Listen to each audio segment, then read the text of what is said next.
All right. The mayor has given us the okay to move forward. So thank you, council, and I want to thank staff as well. So what we have before you this evening is day one of hopefully just 2 days going over the 2014 proposed budget. Just want to highlight what was in the opening statement in the memo, which is, once again, this was an inclusive process within the city from a bottom-down approach in the sense that the departments worked within themselves to hear from what the staff needed to be successful in their positions and to do their jobs and provide the services to this community that the council has identified as priorities. And then that has come up to ultimately to the department heads. And then as we did last year, and if council recalls, we had an inclusive process where all the department heads sat in a room and we spent several days going through everyone's budget and line item and talking about what the requests were and vetted this and vetted that, and ultimately what that executive team decided is what is before you here this evening. So we are going to go through 36 policy questions over the next 2 days.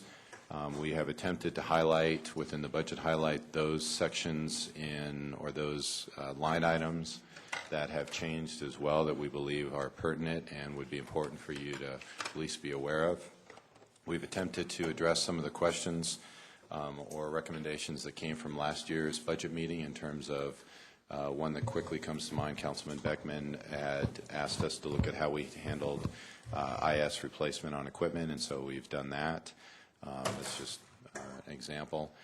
And so what we're going to do is we're going to start with Finance Director Doug Farman is going to walk through and talk about the revenue and expenditure predictions, how we came up with that, why the numbers are what they are. Spend 20 minutes, half an hour on that, and we'll just run through the policy questions. We do have guests coming tomorrow night, and so we're going to hold fire for tomorrow at 6 o'clock because we've got our fire partners who will come and join you at the table as they did last year so that you guys can have the budget discussion with them as well. They did participate at the staff level in the development of the budget, and then we also met with our management team, which has your representative is Councilman Stallman on that, along with our representative, elected representative from the other two partners, and went through it as well. So that'll happen tomorrow at 6 o'clock. We'll start there regardless of where we are in the process. And if we finish early tonight, you can go home and relax for a little bit. So without further ado, I guess I just talked about this slide. And I'm going to turn it over to Doug to walk through the revenues and expenditures. Thank you, Michael. And as Michael has alluded to a couple slides ago with the woo-hoo, I think the finance staff has really said woo-hoo every month so far this year because of the sales and use tax reports that we've been seeing and the results in that area. It really could have been a boo-hoo after the recession that we've had. And can anybody believe that it's been 4 years ago since that's ended? Anyone like yoo-hoos? But we want to talk about the city's general fund, and that's where some of the policy questions will be focused over this 2-day period as well. But as you can see, the city finances here in the proposed budget for 2014, general fund $52.4 million, and that is an increase of 7.5% budget over budget. And the expenditures, $52 million, slightly below revenue, and that is an increase of 6.8% budget to budget. When we look at the major revenues for the city, we're very typical to other Colorado cities in that we're heavily dependent on sales and use taxes. As you can see, the revenue breakdown is 51% for sales taxes, and the increase this year for the 2014 proposed budget, over $1 million of that was for the retail sales taxes from 2013 and 2014 proposed. So that's a very large dollar amount for the city as well as a big percentage. 3% of that is for the general use tax. 8% of the city's revenues for the general fund come from the property tax. 24% are contracts for reimbursement for the fire services with our two district partners. And then 14% of that general fund revenue is for other miscellaneous revenues, which are smaller items. I want to focus a little bit on the largest revenue stream, which is 46% of the 2014 proposed revenue budget, and that's retail sales taxes. Through July this year, looking at our sales tax report, we were up 5.8% year over year. And for the year, we're estimating a 4.4% increase over 2012. For the state of Colorado, the Legislative Council is projecting 6.5% increase in retail trade sales for 2013 and 6.2% for next year. So we are budgeting and proposing and estimating lower increase than what the state of Colorado is estimating. We have a model there's actually an attachment back here too, because I know this is hard to read, but it's also in the budget books on Roman numeral page 15. This is a new model that staff has created this year to try to isolate sales and use taxes by industry. So this is sales and use taxes. Just want to make sure everybody understands that they are pulled together. We're trying to find a way to separate those two revenue streams. And one of the things you'll see, if I may, Doug, is because they, and he's going to get into a little more detail, is they trend very differently. And so historically, these have been presented to council in the same graphs and stated as sales and use tax. But as we discussed this, we thought it's probably important for council to understand the different trends between sales and use tax, because as you'll see, they do trend differently. Yeah, thank you very much, Michael. Yeah, we'll be showing some graphs on some of the trend analysis. And this is also something by industry. This report is in the monthly sales and use tax reports that council is able to view each month and also available to the public.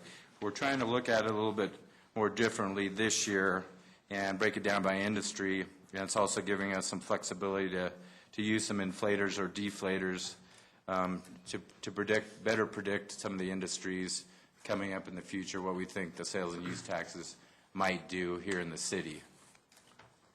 Doug, I mean, while you're in this category and talking about the sales and use taxes, can you, I know that it's the smaller between the two numbers, because you're talking about the retail sales taxes basically going up about 3%, and that's less than the state projection on that, but you're showing the use taxes going up a little over 10%, 11.1%. Could you just comment on that and why that trends so differently? As the city manager also pointed out that they trend differently. Yes.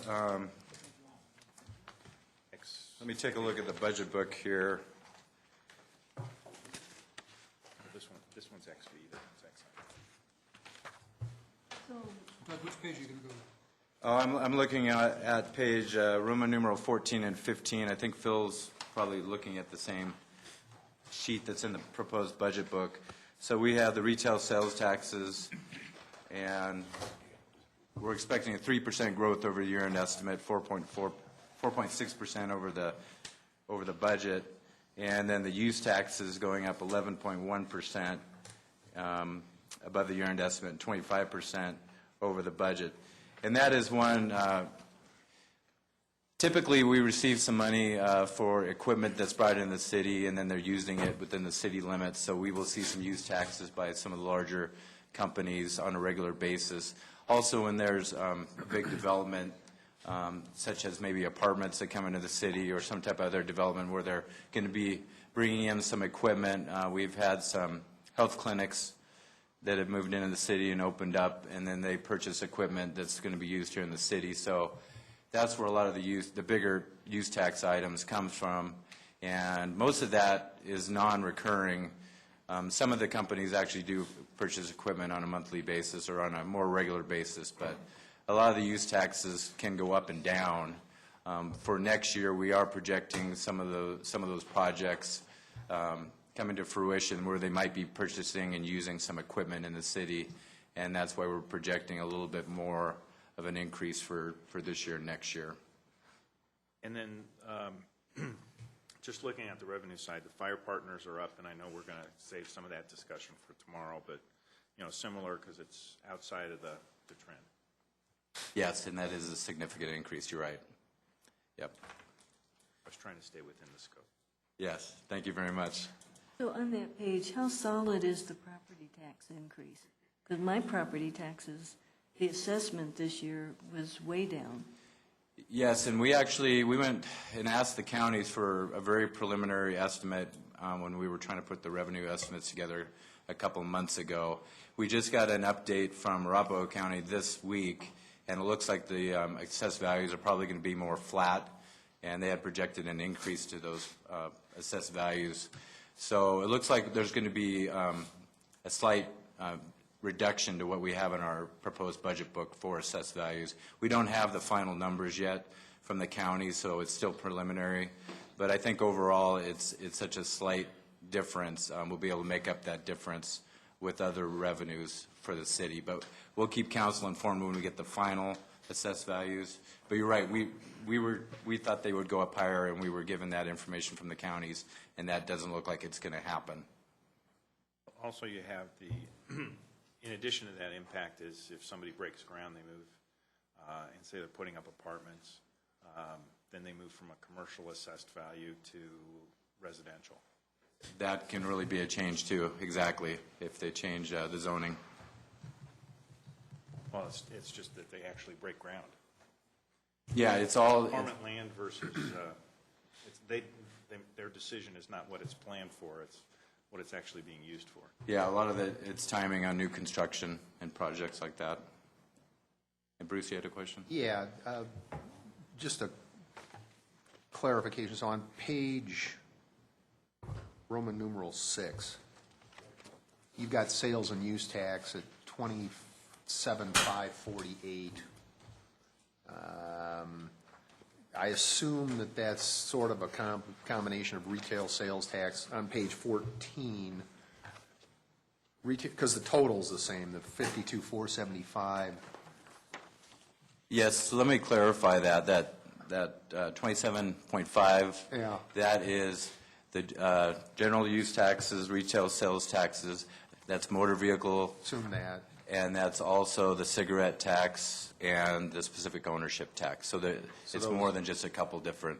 Okay, so those are buried somewhere else. Where are the cigarette and on page 14?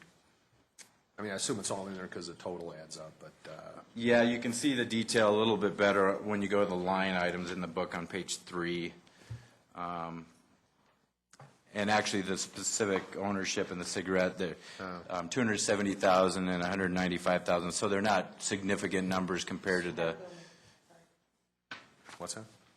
That'll go away. Thank you. But that, All right, so they're all in with there. those revenue streams, that's what equals Okay. the sales and use taxes Okay, on yeah, Roman numeral 6. Gotcha. And this number on 15 is 25,400, which I guess is going to be a combination of roughly, you got 25,500 up there, but it's puts and takes. Okay. Yeah, and that should be 25.5, you're right. But it is those two, it's the general use and the retail sales tax. And I'm assuming there's none of the impact fee stuff is in here because I assume that's all segregated out of the general fund. That's correct. Okay. That's correct. Thanks. And right now, we're looking at appropriations. We don't, council does not, they're not required to set revenue estimates, but if there is an appropriation required for impact fees, then we'll go ahead and ask council to adopt the ordinance sufficient to that. Okay.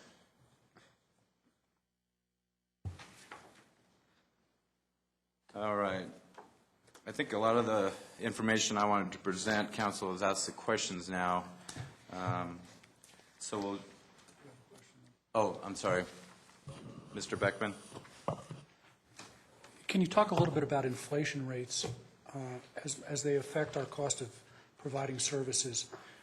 It's my feeling that over the last several years, because the city was taking a very conservative view, the cost of some of our services really wasn't quite met with the increase in any budget, and that we're playing a little bit of catch-up. Can you tell me whether my feeling on that is right, and what you project for the inflation rate? Because this over 6% increase in the general fund worries me a little bit, because I'm not sure it's sustainable, but I can understand perhaps better if there was a catch-up in it. Well, I think there is a catch-up in it. I don't know the dollar amount breakdown, but the percentage of personnel expenses is great in the general fund. It's 73%. So a lot of that increase that you're alluding to in the general fund from 2013 to 2014 is going to be personnel related. And I think we're going to talk about that later with policy question number 1. And there's also a health insurance increase built into those numbers for next year. We have held steady on our medical insurance where the premiums have not increased a couple of years. So in that instance, there is a catch-up. And there might be catch-ups when we talk about policy question 1 in other areas related to compensation, benefits, salaries.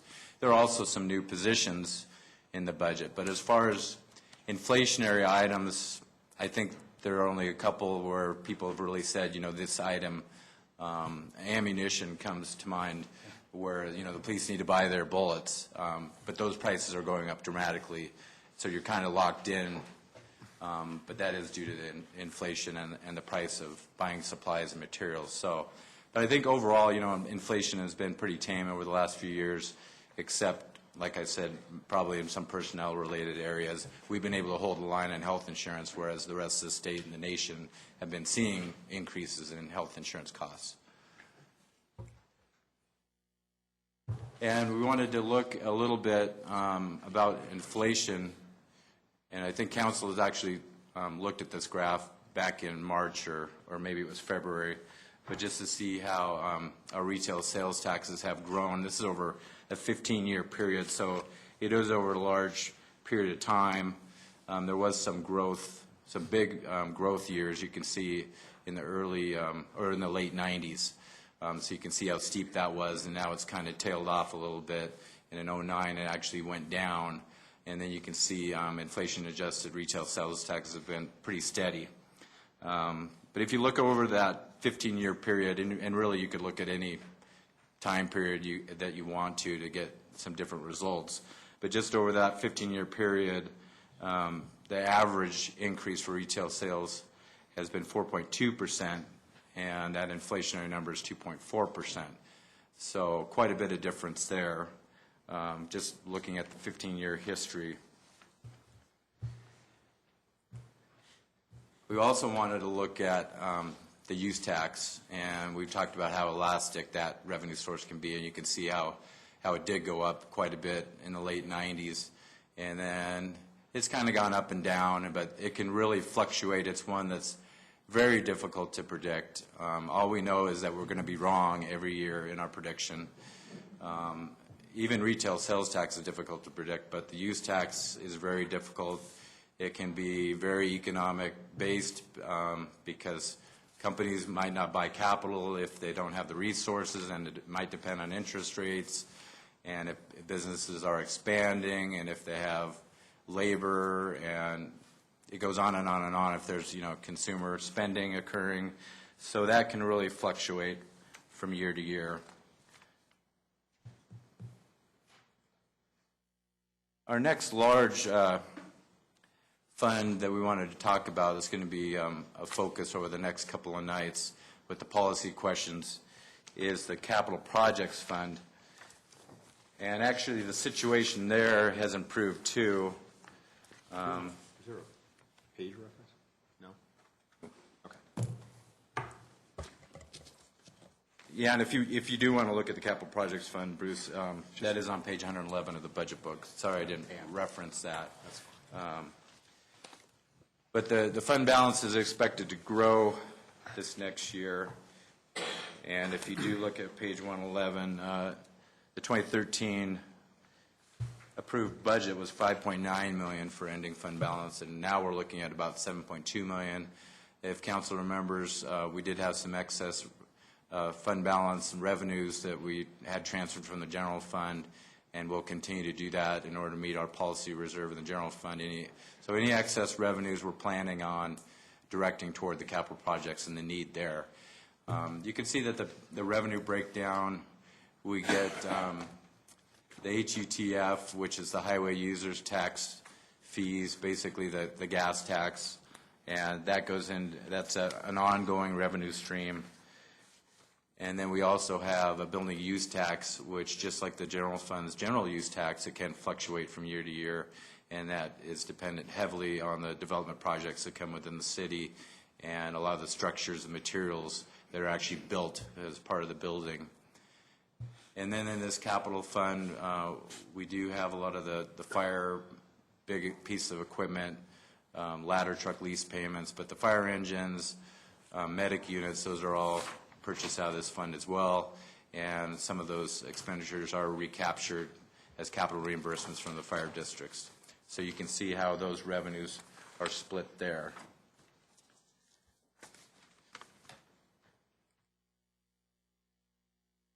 And then we did talk about the impact fees. Of course, they were recently adopted by council, so we'll be taking a look at that and possible ways to be spending that on new development as it comes up in the future. This is a graph that we've shown in the past, but we've updated it just to see that red line is the leases and also the project needs as outlined in the capital improvement program. And you can see that yellow line is that recurring or ongoing revenue, basically those two revenue streams that we just talked about with the HUTF, funds from the state, which go toward transportation. And then we have the building use tax. So that's what we're projecting in the future. Of course, that use tax is going to fluctuate, but just looking at kind of an average annual, a little bit over $2 million each year, and you can see how our needs, the city's needs, are projected to be in the future. So there is a gap there, and that gap would be made up from the general fund or some other revenue source. Otherwise, we won't have enough revenues to fund some of those project needs in the future. Bruce? This has got tops in it, right? Yes, it does. Certificates of participation. After we refinanced. And Exactly. For the courthouse and the museum, those lease payments are in here as well, and you'll see those savings for the refinancing, yes. Okay. So that's been updated for the next 5 years.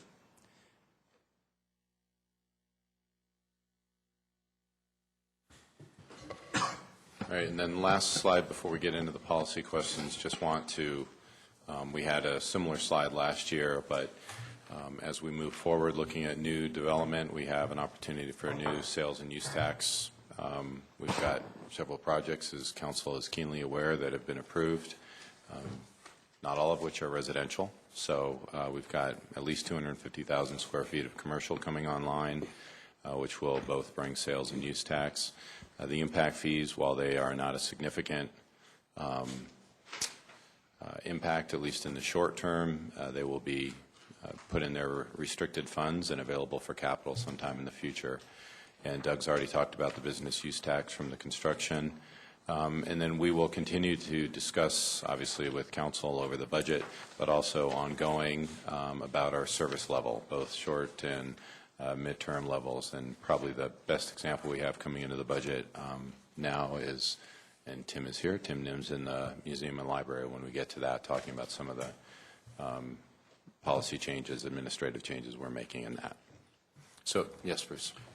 If the chart that showed in 2016, I think it was, there, the dip, where what would be projected to be in the capital projects fund would be inadequate and it would require something from the general fund to be brought up in order to maintain our minimum fund balance. What's happening there? What is the dynamic that's causing that? Well, each year we're ultimately short.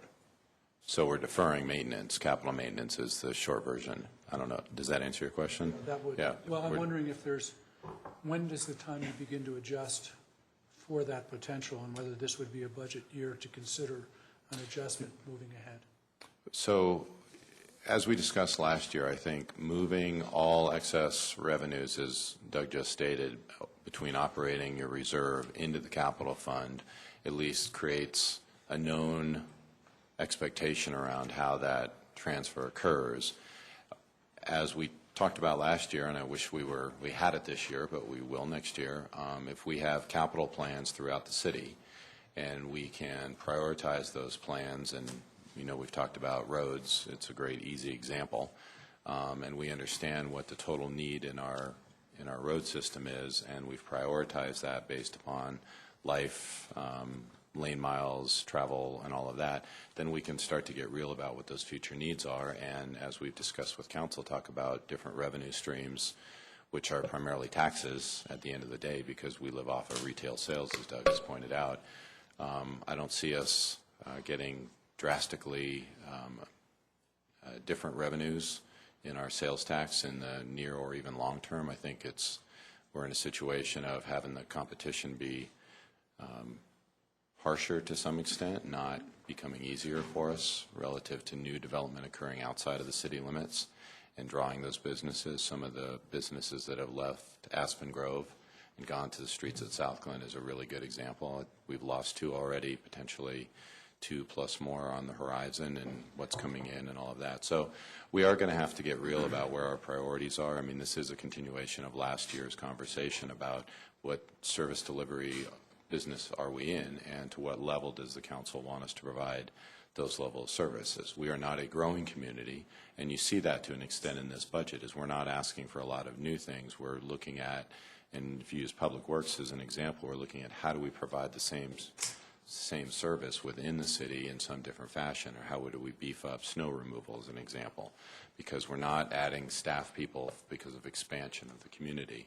So we're going to have to continue this conversation as we go, and every year we're falling behind in our capital maintenance. You'll see in here, and I don't remember what the questions, but we have 2 questions that really get at starting to kickstart the sidewalk replacement program, because that is a significant concern we've heard from the community. It's an issue for the safety of folks and older demographic, and it's been deferred for many years. So it's an ongoing conversation, Bruce. Not an easy one to solve. Other questions, especially for Doug, before we get into policy questions? So for expediency, I'm going to lead the policy question, and if Doug and I can answer it, we will. Otherwise, as you've probably seen from around the room, we have all the department heads here. So if there is a question that we need them to answer, they'll come up to the microphone and answer that question for you, and we'll just run through these. So, yes. I do have sorry. a question. You bet. So going back to Roman numeral 7, this is the expenditures.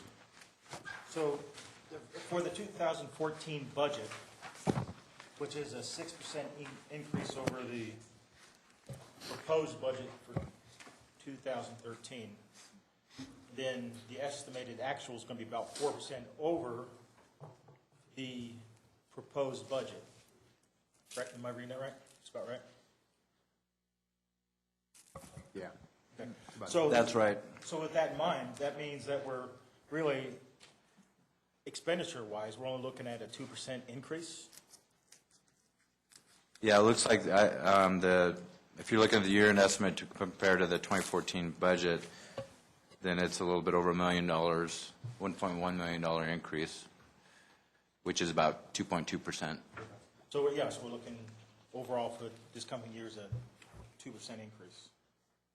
And then when you go back a page then to the revenue section, where I think our revenues projection, well, the average, and I realize there was a recession type stuff. But was it the recession in 11 and also in 2012? And what I'm getting at there is that the average increase on revenue has been about, not quite about 2.33%, but now we're looking at a revenue increase of 7%. So it's way over what the average has been over the last few years. So is the new business going to offset the business that we're losing by that much, really? Yeah, there was a slight increase in revenues in 2011, a little bit larger increase in 2012 for the general fund. I don't have the percentages, but... But it just seems like for 2014 we're taking a rather large leap.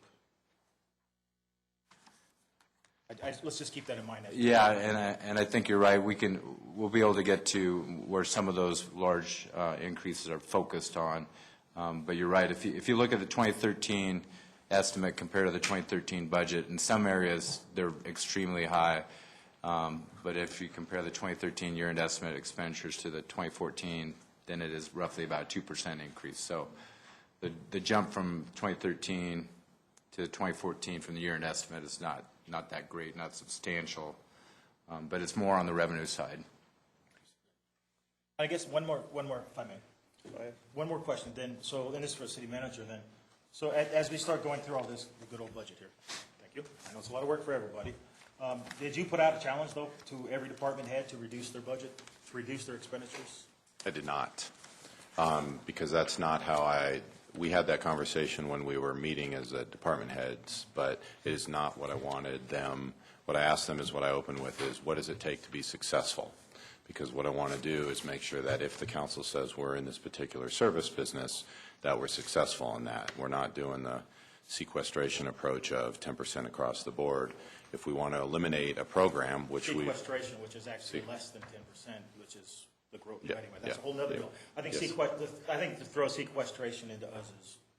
Well, the point is we did not do anything across the board. The intent was, what do you need to be successful? And then as we... Yes, that's where we're starting from, right Yes. there. Okay. Yep. That's With the things being removed that we're not going to be, that the department heads already vetted and did not include. So what we have before you is a budget that we think we can provide the services that the council has said we're in the business of to a high level of service standard. Is it increasing any services whatsoever? We've got some, in each policy question, it talks, at least in general, of saying this is an expansion of internal or external service delivery. All or of that which both. has been incorporated into. Correct.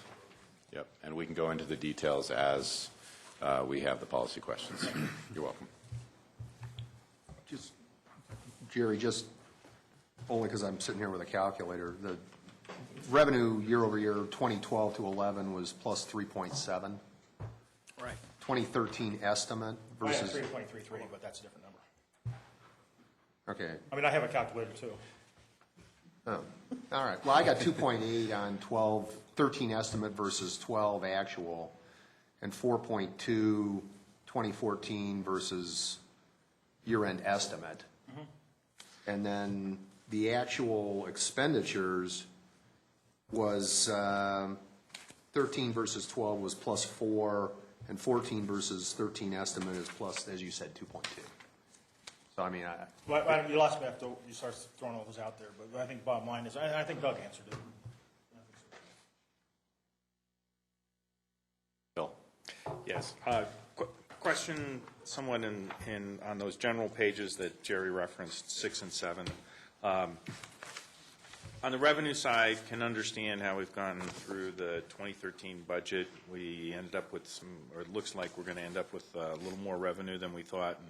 And we've talked a little bit about where the 2014 budget comes from on the revenue side. But I don't know where it fits, and if you're going to defer it to policy questions, don't know, but maybe question on the budgeted, particularly with regard to non-operating expenditures from 2013 approved budget to the 2013 year-end estimate, and then a reduction in that to the 2014 budget. Speak to that. Sure, I can speak to that. Thank you, Phil. The non-operating line item is mainly the transfers from the general fund to the capital projects fund. So we do have some estimated transfers for 2013 as well as 2014. That's in the general operations budget, and that can be found on page 109. So we do have a $1.4 million estimate to be transferred in 2013, $360,000 for 2014. So we do have some excess revenues that we're planning on transferring. But those are the main differences.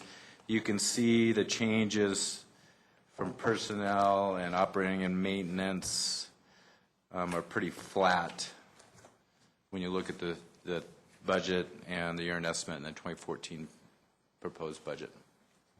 Okay, so that's essentially what that is that's the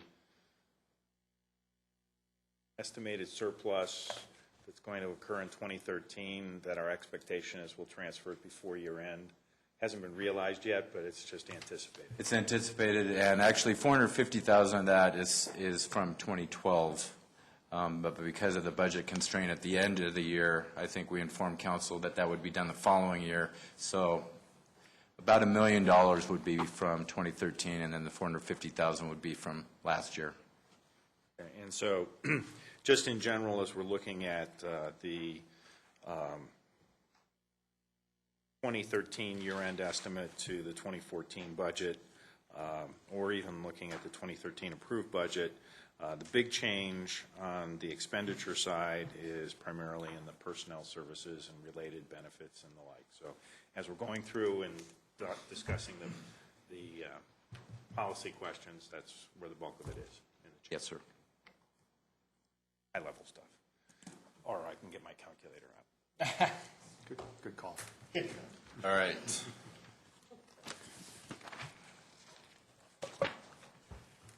So to Phil's point, policy question number 1 takes care of the personnel piece he was just talking about. So what we're asking for is a $1.1 million increase in the employee compensation. What this entails is, as we talked, I believe, both last year during the budget, as we were going to put it together for this year, and unfortunately we're not quite done, is what I've called now for a year the total compensation plan. So we put together a citizens committee who has been working on what the relative priorities between salary desires are, retirement desires, other benefit packages, health insurance coverage, those types of things, because our employee demographic is all over that board. So you've got someone who might be close to retirement who would like to see the retirement share increased. You've got somebody who's just entering the workforce and they just want cash. They may or may not care about health insurance as much. So you've got that trade-off occurring. So this group has been working on what those relative ratios are. And at the same time, we have been revamping our job descriptions. I think we had over 200 job descriptions, and we're down to about 120 or 30, something along those lines. And then we're taking those job descriptions and we're comparing them with those communities that we don't get employees from or that we lose employees to, the real true competition from us. And ultimately, we'll figure out where we are within that metric and then move ourselves into be where we want to be competitively within that group. So we don't have the details about how this specifically would break out in terms of what money goes where, but what it equates to in essence is a 3% merit increase for the employees based upon the total salary compensation. So what the group still has to work through is what I was describing earlier of what percentage of that 3% goes, if any, into a retirement match, what goes into increased salaries, what might offset health insurance costs, what might go into a wellness program, or whatever those other components are. And so at this point, what we're asking for is the 1.1, which is equivalent to 3%. And I'd be happy to answer any questions, and Eric Von Savage is here as well from HR to answer any details within that.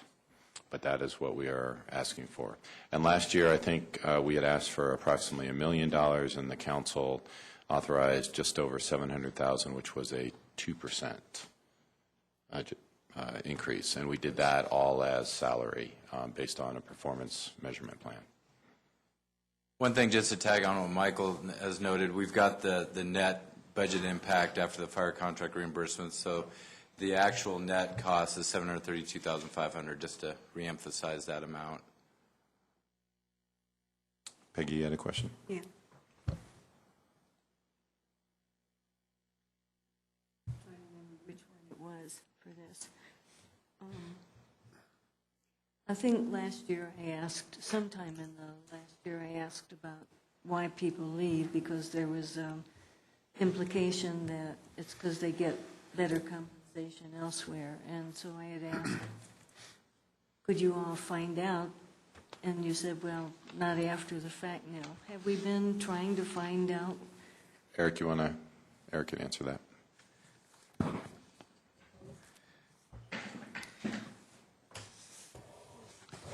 So to answer that, we have actually been tracking as much as we can track through exit interviews. As most of you who work for organizations realize, exit interviews are voluntary. That does not mean then that 100% of every person who leaves the organization will report to us. And we have tracked two things. One, those who are retiring, which obviously that's a very different issue. And then the other concern, which is why do those people who leave and go to other companies who are not actually at the end of their retirement, or at the end of their work cycle. And the majority of the reason why people leave us is because of compensation. We had several very difficult years that we've just worked through, and obviously right now we're starting to see an uptick. You're seeing it even with all of the salary projections from all the data that we've looked at. And the reason we have a 3% in the budget is because that is what's being projected as the 2014 increase across the board. And so what we're asking for is to try to stay where we are, since we know that compensation is one of the biggest issues. Certainly that's up to the total compensation committee, but that is probably fairly likely where they would want to put those dollars. And another question? So why would we be implementing something late in 2014 rather than with the 2015 budget cycle? I think the employees would prefer that we implement sooner than later. Well, they'd like it right now, but... Yes, please. If we're planning a budget, that's part of what I'm trying to get at. If we're planning a budget, are we essentially building in, I don't mean this in a bad way, are we building in a cushion to absorb whatever changes might? So our assumption going in is that we are not where we want to be. Right or wrong, you can agree or disagree, but that is our assumption, is that we have not kept pace with our competition, et cetera. Not that others have fared necessarily better than we have, but our hope is to get this done as soon as possible. It's one of the things that Eric's working on as quickly as possible. So the moment we get it done, we want to implement whatever that plan is, and we've got to talk about how we would implement it. It depends upon what the components of them are. And so it's not something that we want to wait until 2015, because if they can get it done sooner than later, we could start at the second quarter of 2014. I mean, the moment we're in place, and some of the pieces may come sooner than later. I mean, we don't exactly know. And we're in the budget season. So we need you to appropriate or not appropriate funds at this particular time. But if we don't spend them all, we're not spending them all. So no, it's not a cushion in the sense of trying to beef it up so we can say, hey, you appropriated $1.1 million. No, our plan would have been $700,000. You don't know exactly what you're wanting, so, I mean, it has to be something, whether we call it a cushion or something else. And this is the latter part of 2014, so I assume that could be as early as July or something. Well, and I know you take the words literally, but it's as soon as they can get it done. And that's why I opened with our request is for a 3% market adjustment, because that's what we want. That's what we're proposing to be competitive with what other communities are doing, is a 3%. And what we don't know and what we're waiting on is, again, just primarily how we're divvying that up. And that's what we need to work on still. So, but what we want to commit to is providing a 3% market adjustment in some fashion to our employees. Thank you. You're welcome. Thank you. Sorry.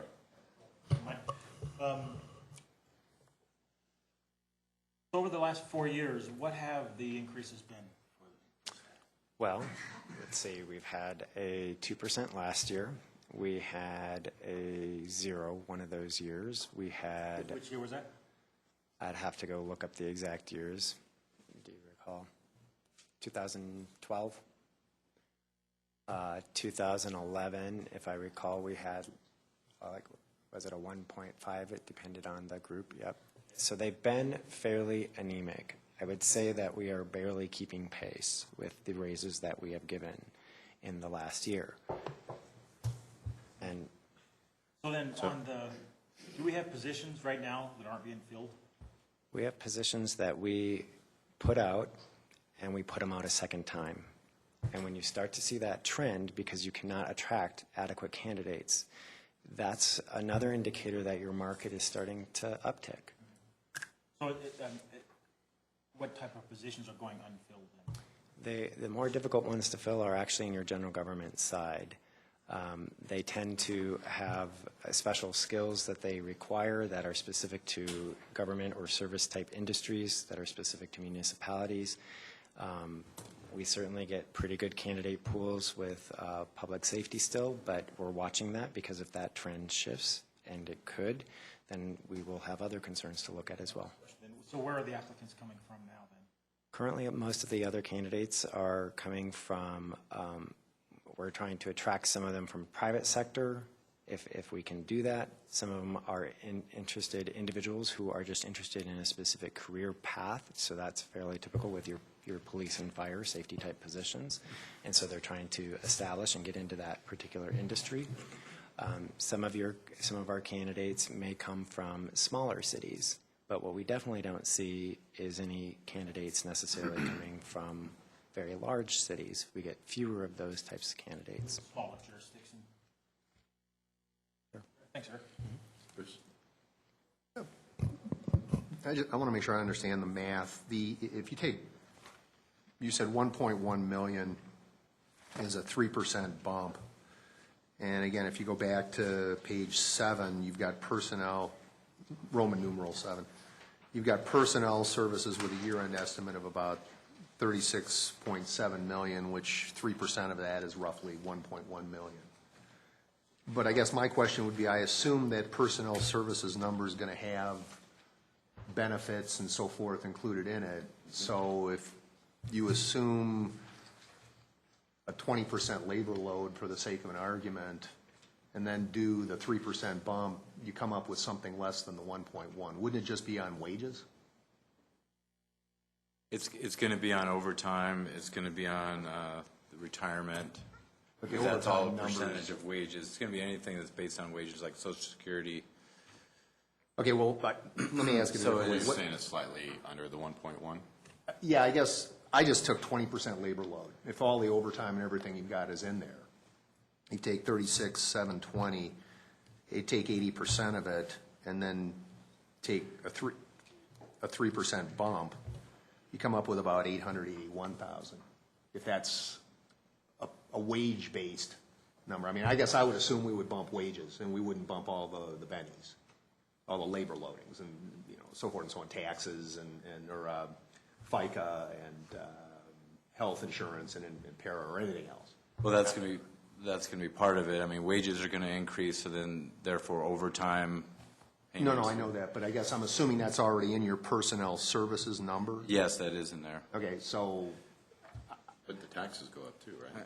but that would all come out of the total. I mean, the Yeah, wages, you bump the wages and then you take the taxes. The salaries, just the pure salaries in the general fund are 25.8 million for next year.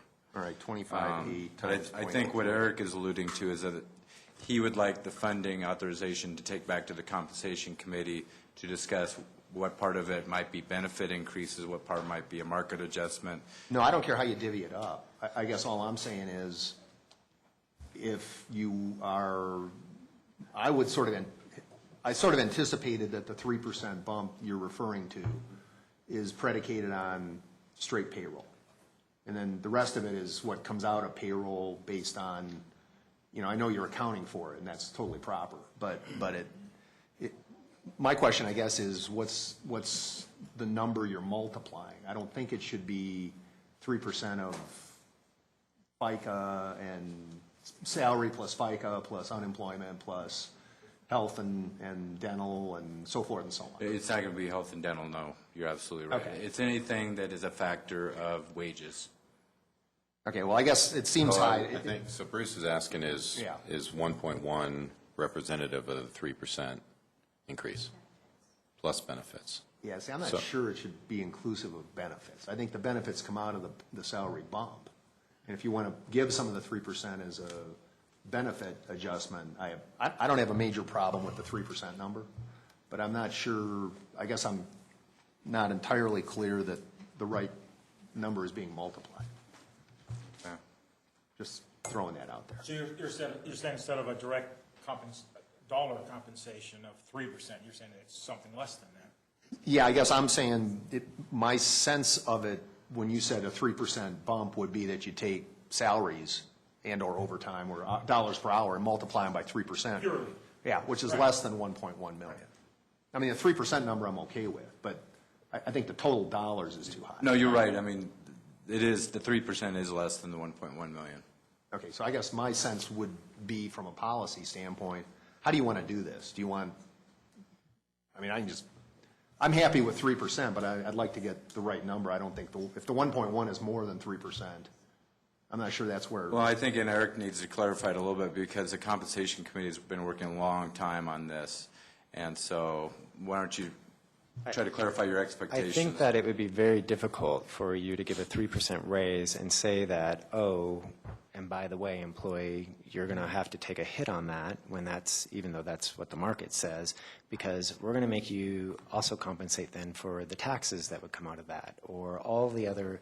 I mean, that is part of, when you calculate wages, you do have to factor for the taxes that are associated with those wages. You do have to associate all of the expenses that would come with that. When we look at data from a compensation perspective like wages, we look at it for what are they increasing No, I the understand. employees' wages, Yeah. not what are they factoring for minus having to pay the taxes and all of those other pieces that go with it. So maybe it's a terminology issue. My experience with that would be that we would give, in my company, we would give a 3% bump, and then people would incrementally pay more taxes, and they'd be Well, left net with. That is true, but that is our portion of the tax.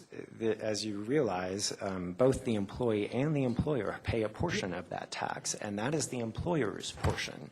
And so what you're asking is to step out of that and say, okay, employee, we'd like you to pay both. No, I'm not sure I'm saying that. I mean, I guess the FICA is paid by the Both the employee. employer and the employee. There is a portion paid by both. And that's a true thing, and that is, but I guess what I'm hearing here is that the 1.1 million is a 3% gross, is a 3% gross bump, and what you're sort of telling me is it's really a 3% net bump after all those adjustments are modified. So it's really at a gross level, it's more like, I don't know, 4%, or whatever the number is. Possibly. Yeah. Okay, but it's sort of a different, it's a horse of a different color if you want to call it a 4% bump, because I think you have to say gross. It won't translate to that to the employee. It will not translate to, if you're calling the horse 4%, it will not translate to that to the employee. Well, and I understand that, but I guess what I'm saying is, again, in my experience, we would give a 3% bump, and then what is left, yes, the employer is going to pay their share, but the employee will pay a share of the increment as well. And so, yeah, Absolutely. net, if we give a 3% gross, net, they're going to end up with, 2.5. And I get that. One suggestion, if the council is comfortable with the 3%, we could meet with Bruce and talk to Bruce between now and tomorrow night and come back, so we're not delving into the details and That's move yeah, we're forward, going so. deep on this. No, that's all right. The number should be the accurate number, but rather than perpetuate it. You can have that conversation. I'm going to attack it from a different direction. Take a shot. If I go back to page Roman numeral 7, okay, if we look at personnel services on that line, which is general fund expenditures by category, I'm trying to figure out where, how the policy questions kind of relate to the overall high-level budget, which this has it. So for those that may not have the numbers in front of them, basically shows personnel services with a 2013 approved budget of $36.3 million, 2013 year-end estimate of $36.7 million, and a 2014 budget of $38.1.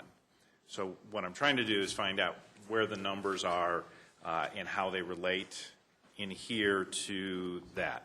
Okay, if I do want to read one statement in the policy question is, we want to retain and attract employees who are motivated, highly skilled, competent, and engaged. no question on that, so I'll start from that point. But when we're looking at that, it says the net 2014 general fund budget impact is $732,000. Okay, so if we're talking about, are we talking about that versus the 2013 approved or the 2013 estimate? Oh, we're talking about budget to budget. Okay, so that's looking at the 36.3 versus the 38.1, right? That's right. Okay, so that's roughly, what, 1.8 million? So this, with the item we're talking about is about a little over 700,000 of the 1.8 million. No, the gross amount in that line is 1.1 million, but when you factor in the revenues that are coming in, that lowers it down. Okay, so 1.1, it's the 1.1 of 1.8? yes. Okay, so That's correct. I'm just trying to make sure I've got apples to apples and trying to get through that. So, Right. And, so of 1.8. And the 1.8 is going to be, or the 0.7 not covered in the 1.1 is going to be in other policy questions? Well, we have some budget highlights, but there are some increases to workers' compensation that are necessary to sustain the actuarial valuations It's there. in personnel services? Yes. Okay, so how much is that of And the the- 1.8? That is $300,000, and the medical increase is $252,000. Okay, so that's medical. Okay. So those are two substantial portions of the increase there. There's about another 200,000-ish. And then we have a couple $100,000 in the policy questions for positions. Okay, so that's for positions. Okay, so I've got it narrowed down. So this is not workers' comp, not medical, when we're looking at policy question 1. That's correct. Okay, and it has to do with all the others, right? Okay, so staffing level is level because we're going to get the position discussion items or reassignments that comes in later policy questions. Yep. Okay, and healthcare costs are elsewhere.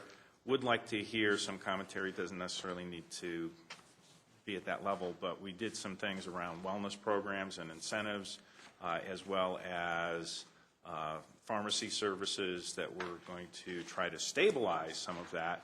So I'd like to hear a report on that. That was asked for previously, so may have been forgotten, but, you know. Sure, and I know Eric has that information. I know the last 2 years we've had a medical insurance premium freeze, so a 0% increase. But I'm sure he can expand on some of that wellness clinic information. Because we were hoping for that, so I'd like to hear what our success is in trying to isolate some of that. Because this is the bigger item. And then previously we've received reports on comparatives as to what is kind of projected by other folks as far as mostly salary compensation changes, and haven't seen that yet. So those would be the 3 items.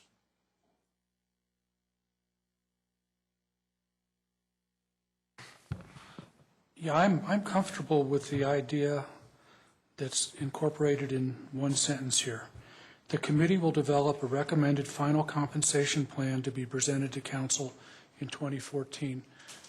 My expectation would be, based on the discussion that we're having, that whatever that final compensation plan includes salary, benefits, and associated costs, what it takes to bring an employee on board, all those other things we talked about, whether it's disability or whatever it is, Social Security or whatever. And I'm comfortable with this then, based on that. It is in essence a placeholder or whatever we would like to call it, but we got a plan to approve in 2014 which would really take into account spending it.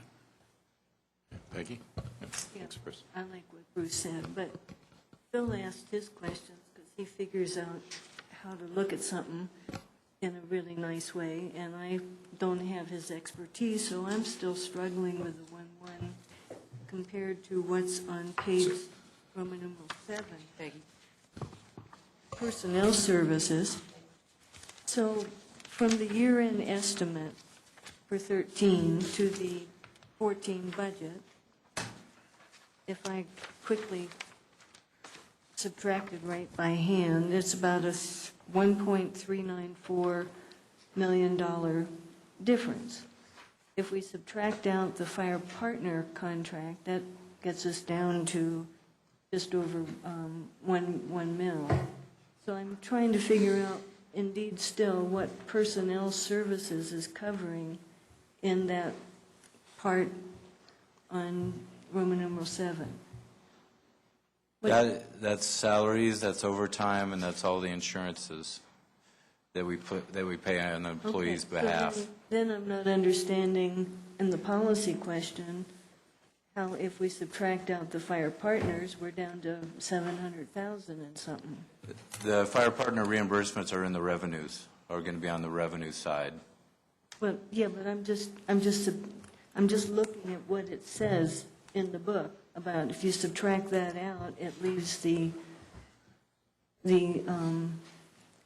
that at the 730. So that difference at 367,500 or 467,000, or no, 367,000 will be in the revenues, but the full $1.1 million is showing up in the expenditures for the proposed budget. Okay, and so then back to page 7, how do we get an increase of almost 1.4 million for personnel services? And I don't mind if you want to say, I'll talk to you tomorrow about it, that's okay. Well, I think we just covered it with Phil, but Yeah, but I didn't track what his question, the logic of his questions. So go ahead again, try it. well, the budget to budget, we have a medical increase of 252,000, workers' compensation of 300,000, and then the $1.1 million for the compensation committee, which is policy question number 1. Those are the major increases, plus the $200,000 in other policy questions for new positions. So that would be salaries and benefits. Well, actually, that's just the salary portion. The benefits would be a little bit more than that, but that $200,000 just represents new salaries. Yeah, I'll ask you about it tomorrow then, because it's almost. Can I take a shot? Yeah, but for me, it's almost like they add the numbers this way and add them that way, and then you get this. And and I I'm know, missing- So let Phil give a shot here. Okay, so number one, when you're looking at page 7, Yeah, okay, and Doug can correct me if I'm wrong here, so track me on this, Doug. Okay, the actual comparison is the 2013 approved budget to the 2014 budget. Okay, and the difference between those two is roughly 1.8 million. okay, Okay? 1.1 million is this question. And then making up the balance is about 300,000 in the workers' comp reserve increase, 250,000 in medical benefits that aren't included here but are really part of benefits, but that's elsewhere. And then another roughly 200,000 on staffing changes that are okay, in so other policy it would questions. have been good to spell out a little bit more than was spelled out, so we'd know. Okay, thank you. Okay? And Thank you, Phil. I think I can help, because I think I was not communicating what Eric had intended me to communicate, so I apologize, because what we have at the 3% is actually at 900,000, and then there was additional, and that, I don't remember the numbers you were using, Bruce, but I think it was closer to the 900,000, and then the other 200,000 was for those other, whether it's the example around the retirement going up or other things that the compensation committee was including in the compensation package. And I was encompassing, the way I communicated it was encompassing the entire within the 3%. So 900,000 of it is within the salary for merit, and then 200,000 potentially incremental goes in whatever plan, as Councilman Beckman pointed out, comes back before you. Okay. So I apologize for that's why the math wasn't So there. when you do the budget for next year, maybe you'd, Break out the detail? yeah, Okay, we'll certainly make a note of it. vote on that. The notes have been made. Thank you. All right. Other questions, comments? Perhaps direction, Mayor? Want more coffee? We're on 1. Bruce, are you okay with moving forward Yeah, no, on this, or do you want to? no, I understand if that's what, the math works. And I can still follow up with you. I think I'm okay with it at that point, because I was coming up with something close to 900 as far as the 3%. Yep, apologize. But then I guess the real, that part of the policy question is, is fine. Well, I'm okay with it, but I guess the other question then ends up being is the 200, the logic again for the 200 was? I believe it, and Eric can correct me if I'm wrong, but it's essentially a placeholder, for lack of a better term, on what else comes out of the Compensation Committee recommendations. So they have some breathing room, if you will, for Wiggle room, but sure. But if it's out, does it hypothetically make sense to say, okay, look, let's go with the 900, and if you come back with a request for 200 more, we deal with that separately? Yeah, I think we would prefer, and I'll speak for Doug here, that you appropriate the money now rather than us coming back for a mid-year appropriation, but that's an administrative component. It's not a major deal either way. It depends upon how you want to come out of the gate for 2014. Okay. If we have that discretion, you're more than welcome to bring it to 900, and we can come back and do a mid-year appropriation, or they'd probably actually do it as a year-end 2014. I'm getting head nods on that. So, yep. So if you want to remove it to reduce it to 900, knowing that we may come back and ask for slightly more. I mean, it might. How do you want to, Deb? How do you want to do this? Do you want a parking lot or something up there with ideas, or you just want us to keep track of them and put them up later after we're done? No, we can start a parking lot. Wendy? Just deal with each one of us and get to it, and get it over with. That'd be okay. But we still need a tally of what we've done. Yep. Well, we've got. Yep. Okay. We've got plenty of people here taking notes. Well, so I have a question. I mean, I know Jim wants us to move forward.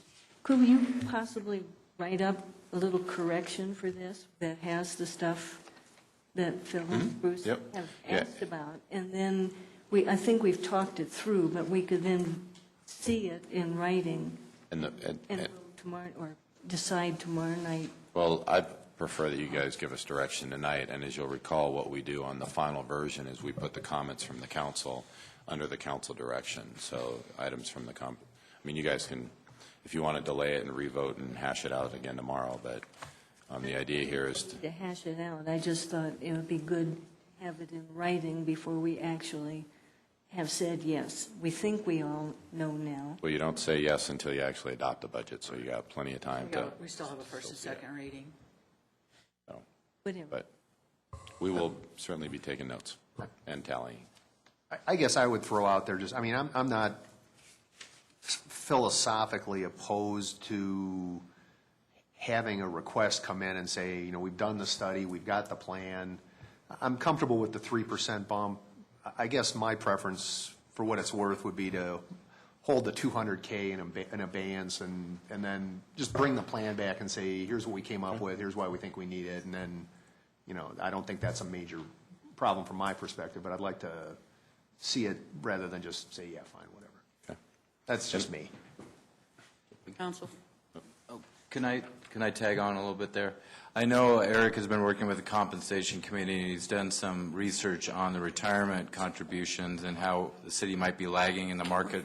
Eric, do you want to expand on that? Because I think that's their idea, is where that other $200,000 might go toward, is some of the retirement contributions, the city's rate, and Eric can give you the details on that.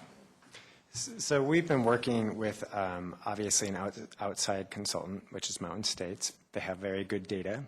They have very solid data. They have, I think, broader data than what we typically have collected in the past in order to compare our benefits with other employers' benefits.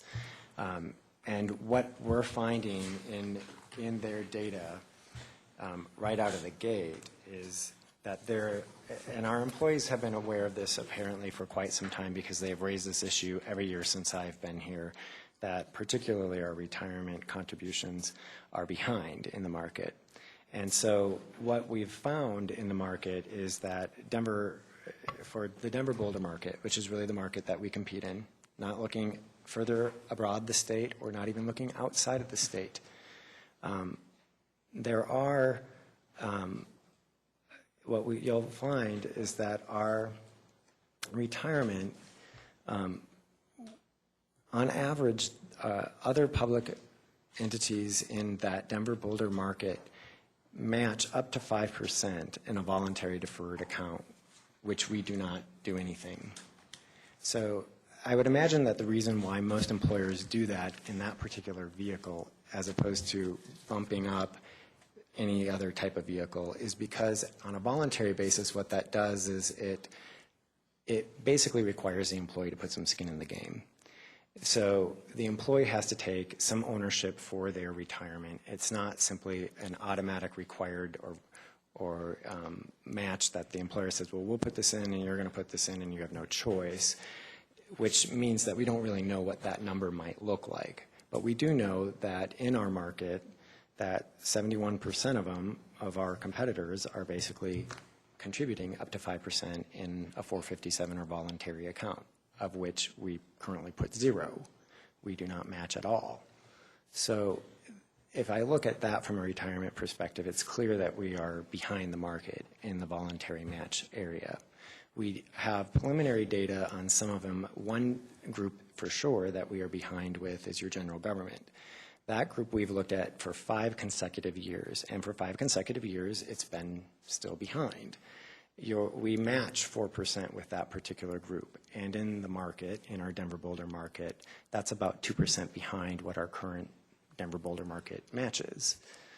So there's some significant things that they've identified. That one's probably the most sensitive issue for the employees because they're so very much aware of it, and because they're so very much aware of what is in the market. Other things like tuition reimbursement, which we also do not provide, is something that many of our competitors also offer.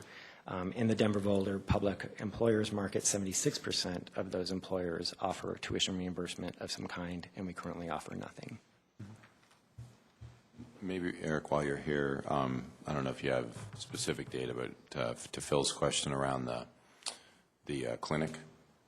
Sure. The clinic, let me move to some of that information.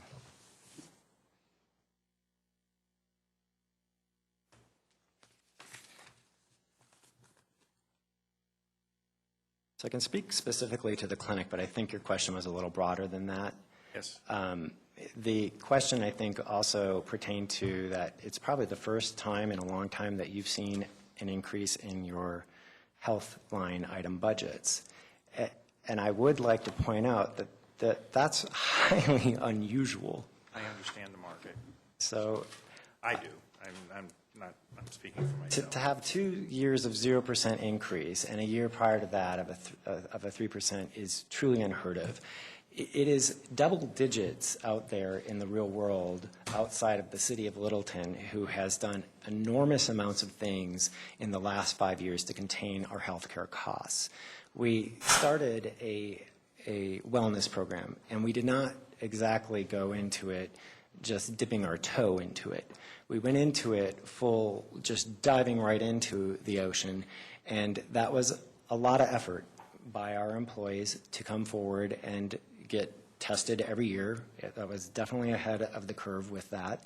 They get a blood draw that measures various things in their blood, anything from their sugars to their cholesterols to their BMI, and you can imagine how popular that might have been initially as we implemented that, but we got through that. And it's a little bit of philosophy. If you don't measure it, how can you improve it? Sure, absolutely. And that's the way that the future is moving for sure. So we kind of went way ahead of everybody else in the market because being able to see that this was a significant expense for us and one that we were going to have to deal with as we were moving into a downturn, we took that leap and we made those efforts and designed our program to have a very aggressive wellness component to it. They basically had to comply with those wellness objectives, and it's an outcome-based program, which meant that they would be able to then get a discount on their health care plan. And it's not necessarily a premium discount. We did not go that path. We designed it in a manner that would be much more aggressive than that. And what that meant is that we designed it based on an in-network deductible. They're fairly significant deductibles, meaning that our employees had to make some significant changes in their lifestyles and their behaviors in order to contain our costs and to contain our claims. And so while we were watching even our trend line, which was 9.6 something, going up based on our underwriters, we were watching our fund balance have more money in it. So while we had projected for that trend initially, we stopped projecting for it and started saying, we're only going to look at a 3%. And then we had a following year, and we said, we're only going to have a 0%, and we're going to have another 0%. And so we've done extraordinarily well at containing our healthcare costs. And I hope that we can all be impressed by that, because it is actually a feather in our cap that we have gotten this far, and that we have been able to contain the cost to the level and to the extent that we have. And currently, every year we do design changes. We do design changes specifically to help contain our costs. Our clinic, for example, we decided we're going to design our co-payment structure in a way that will get people to move into it. So as far as the clinic, we've been watching our unique utilization. Currently, we see about 20% of our plan participants actually utilizing our clinic. And so that's the number that we actually want to watch if we want to contain costs. We know that every clinic visit has a cost savings to it over a visit outside to a regular medical provider. And that difference is that our clinic costs on average for a visit is $75.87 per clinic visit. But outside in the market, it costs about $121.80. So our goal has been to try to increase utilization, increase unique utilization of the clinic by both our employees and their dependents. And so we've been moving in that direction. On the first quarter that they reviewed for the clinic cost containments and savings, they estimated that they had roughly a $10,000 savings in the first quarter.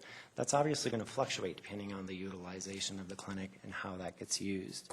It is also going to be one of those difficult things from a prescription perspective for us to look at, and that's because while we keep negotiating other means and other design changes in the Cigna plan, those design changes save us money in their plan, but we're taking a bite out of some of their savings when we do those underwriting estimates, because we're also basically doing a pass-through on cost for anybody who utilizes our employee clinic. So I can tell you that we've got a fairly good amount to start with in such a short time, to have 20% of about 1,000 participants utilize our clinic. So you've got roughly about 100 and not quite 200 unique users out of our not quite 1,000 plan participants that have actually used the clinic. And we know that our clinic costs less than an actual clinic visit out in the market. And so the more we can drive that, the more we'll be able to contain those costs. But we'll need to spend more time looking at that. And even the folks that we have operating that clinic will tell us that they would like to wait at least a year before they do their initial numbers. And then after that, they typically say we start to see some cost savings and on some level after year 2. And that's their timeline. When do we hit a year? We will hit a year very closely by the end of this actual annual year.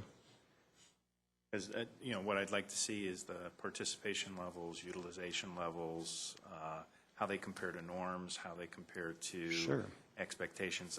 There's no doubt that providing the service can be at a lower cost than outside. So that wasn't the question. The question is, what are we doing? What are we watching to make sure that we're actually having an impact on the overall costs? And when did we install the wellness program, Eric? The wellness program that we installed in its current form, we stepped into it. So in 2009, we did sort of a trial basis of it. In 2010, we kind of jumped into it and implemented it organization-wide and said, okay, here it is. And so we've been doing it for a number of years now, and that's been pretty effective for us. I mean, they can be, so it's not a question of that. It's just what are we seeing as some of our participation levels, both in network, helping us look at costs. And I don't know if our design is such that we're ambivalent in the plan. As far as the plan itself utilizing in-network or out-of-network, or the numbers of employees utilizing or achieving in the wellness plan versus the non-wellness plan? Both. I can tell you that the number of employees who are in the wellness plan, because the incentive is so great, is extraordinarily high. It's going to be very close to 90% of the employees. And then question back to the,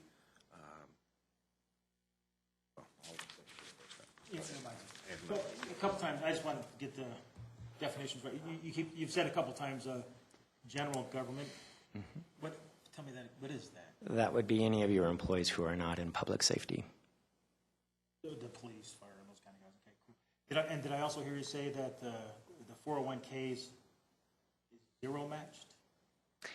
No, the 457, we don't have 401K in the world of government. That is a for-profit. The comparable. 401A. 401A would be the I said comparable. K, so what is it? Okay. So 401A would be the comparable plan in the world of government, and in the general government, their 401A, they have a 4% contribution. ICMA, ICMA, RC. well, I'm looking here. It says ICMA 401K, general government. It would not be the verbiage that I would use, but people use 401K because it's what they're familiar with. So the last one. I would imagine Phil would not use 401K either. So then what is the staff turnover rate? Last year it was at about 5.5%, but this year it is now eking up a little bit. Currently it's up at about a little over 6, and we'll have to see where that lands by the end of the year. It's not huge, Not at all. but at the end of the day, what You ever we... worried about folks going away? I mean, that's kind of. I think, and maybe Eric, you can speak to this, we have, in the police and fire world, it's much less likely for people to leave because of seniority issues. Do you have the general government percent broken out from that? I don't, but we could do that. Yeah, no, I don't, but we could break it out. We'll get that for you. That includes the retirees, or that's separate? I'm not sure I follow the question. On Jerry's question, does that include, your answer include the retirees, or just people who leave to go work someplace else, or? Oh, with turnover? Yeah. It would include all turnover is typically how we would look at it. But exit interviews are the only place where we can make that distinction. And we won't have that data on every single turnover because those are voluntary. We don't force people when they're exiting to fill out a survey for us. And retirement from us obviously doesn't mean retirement, I think, to Eric's point. So, well, we'll bring that back to you. We'll let you know. And that's, I mean, I think I asked that last year, and I have at least 2 more years in this crazy council, so I'll probably ask that again 2 more times. Beautiful. Okay, cool. Well, thank you. But I do have a question. I have to go back to that line item. Then it says ICMA 401K. What page are you on? I am on page, I guess I'm under HR 30, page 34. That's probably more a typo or incorrect nomenclature, Eric. It would have to be a typo, or it may have been something that was stuck into the budget long before I ever got here, and we never changed the name of Yeah, the finance is saying it's been there forever and a day. We'll So- make that change. Yeah, Well, we'll fix fixed it. Nobody else? I've always wanted to. Where's that list we have going, Bruce? I want to put that on the I list. can tell you folks use 401Ks, and they mean simple SEPs and everything else under the sun. So it's like referring to facial tissue as Kleenex. We'll change that K to an A. How about that? Whatever it is, just get it right. Thanks. Thank you. It is on Stallman's list, by the way. There you go. Phil? It's the Stallman list. Okay, and to make sure I'm understanding the policy question in front of us, Thanks, Eric. what this is saying is, given everything else that's happening, this is a policy question that says, get us this, we're going to keep and retain quality folks, have them well motivated, and we're going to get the same level of service that we've been getting. No reduction. Better level of service. Highly motivated employees, yes. So And what I've heard then is a modification to that policy question saying that an appropriation of $900,000 to attain this policy question with the commitment that the committee will, as Councilman Beckman pointed out, will develop a final recommendation which will be presented to council for implementation. So And you could probably put that 200 as a line item to Yeah. the budget, so. yeah, we can keep that in mind. And I think, kind of jump into a conclusion here, based upon last year's budget discussion and some conversation that the council has had over the year, what we'll do is we'll go around and our city clerk will track the votes for this, and we will put the votes along with the council direction to let folks know how they voted, so we have a history of that piece. And obviously, just so I think everyone in the room understands, but there is no legal direction that it can occur. Council can't take action at a study session, and as the mayor pointed out earlier, you'll be coming back for a first and second reading. But I think that was the direction of the council last year, is that you wanted a more formalized record of how the conversation went. So just a quick clarification. I mean, what you described was, or what the policy statement describes, is coming back with a plan. What Eric just elaborated sounds like the plan already exists. What am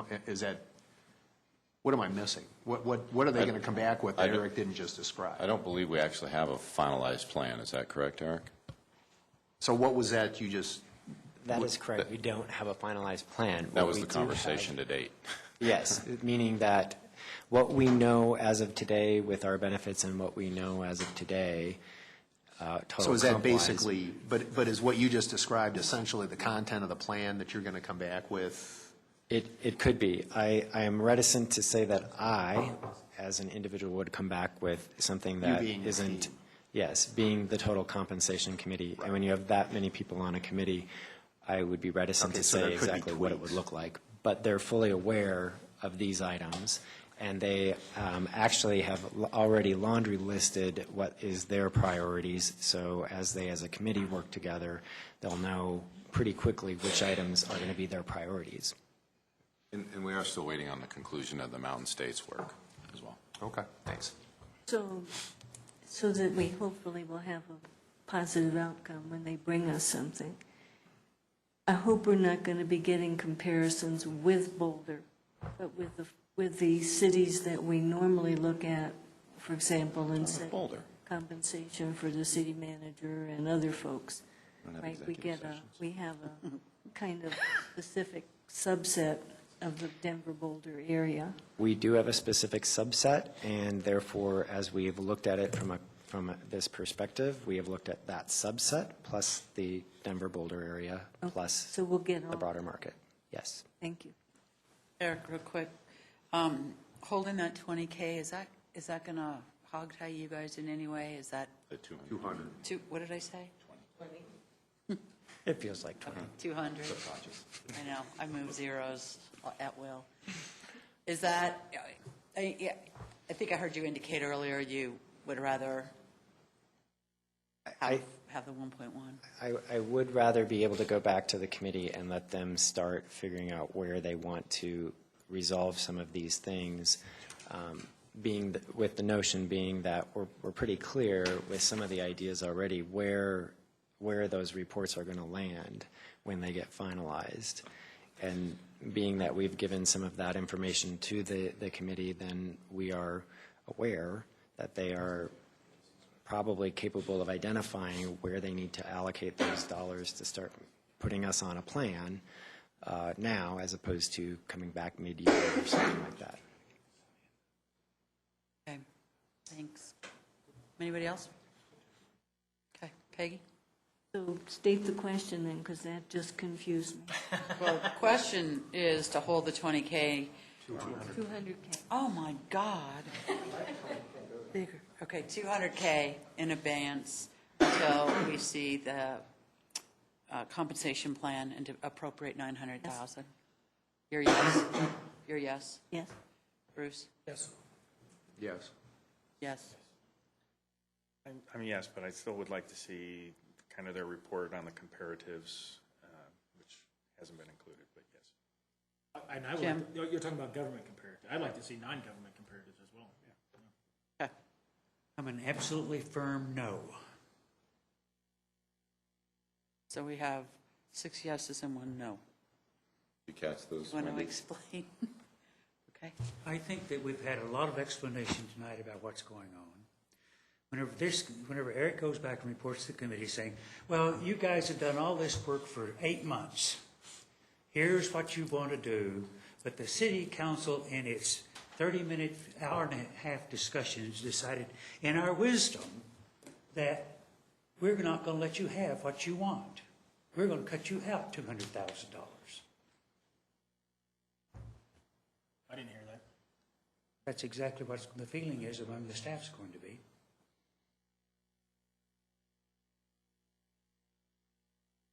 Any other comments? Yeah, Jim, I mean, respectfully, that's not the message I'm trying to send. The message I'm trying to send is, But that's the message you've sent, Bruce. well, then let me clarify that message. Essentially, what I'm saying is, I'm not opposed to it. Eric's got a lot of good information. I think from a protocol standpoint, we're well-served by seeing the final recommendation before we make a final approval. And you've got that, it's in the statement right here. You're going to have that opportunity in 2014 to vote on all of that. It's coming up to you again. So why are you cutting it out $200,000 to begin with? Think as a matter of, Because you wanted to cut out $200,000. no, I'm not overtly opposed to it, but I think I'd like to see the final plan before I approve the spend. I mean, if what comes back is what which is why I asked the question of Michael, is essentially what he's describing, the final plan. And he's saying, well, no, it hasn't been finally vetted because they don't have Mountain States yet, completely done with the work. And if that's what the plan comes back with, I'm not opposed to it. But I think we're on a slippery slope if we start approving things that haven't been formally approved by the committee that's putting the recommendation together. I mean, that's just my view of it. This may sound unusual, but ditto. It does sound unusual. Okay. No, that was 5 letters. That's too long. Bruce? I have a question. I have a question that takes us on to the next page where it talks about budget highlights. And it's part of the same, I mean, it's under citywide. I don't know if, are we there now? We are indeed. We were, yep. And Bruce, or excuse me, Doug spoke to these earlier, but what's the? Just on the second bullet there, it talks about an increase in property and liability funding. And I understand how that works, but is this the place where we want to remind folks that the impact fees that we have worked on for the last couple of months were based on a valuation of our property from CIRSA, I assume?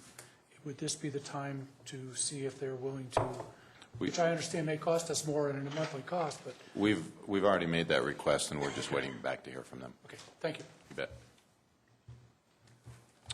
Okay. You want to just move through, do you want to deal with any of those that have no policy questions?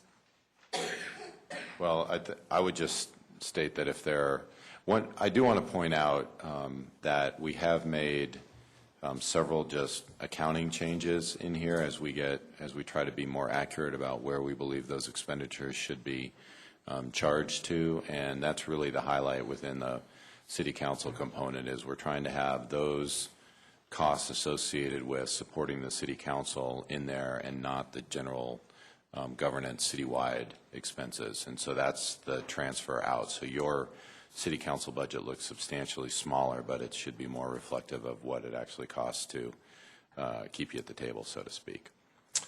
So unless there are questions, we'll move. Yes, Peggy? Yes, I'm not comfortable moving the audit from our budget. 'Cause Into that- finance? Yeah, Okay. I think it's important to keep that tied to us. We have very good staff right now, we think. We know we had at one point Oops.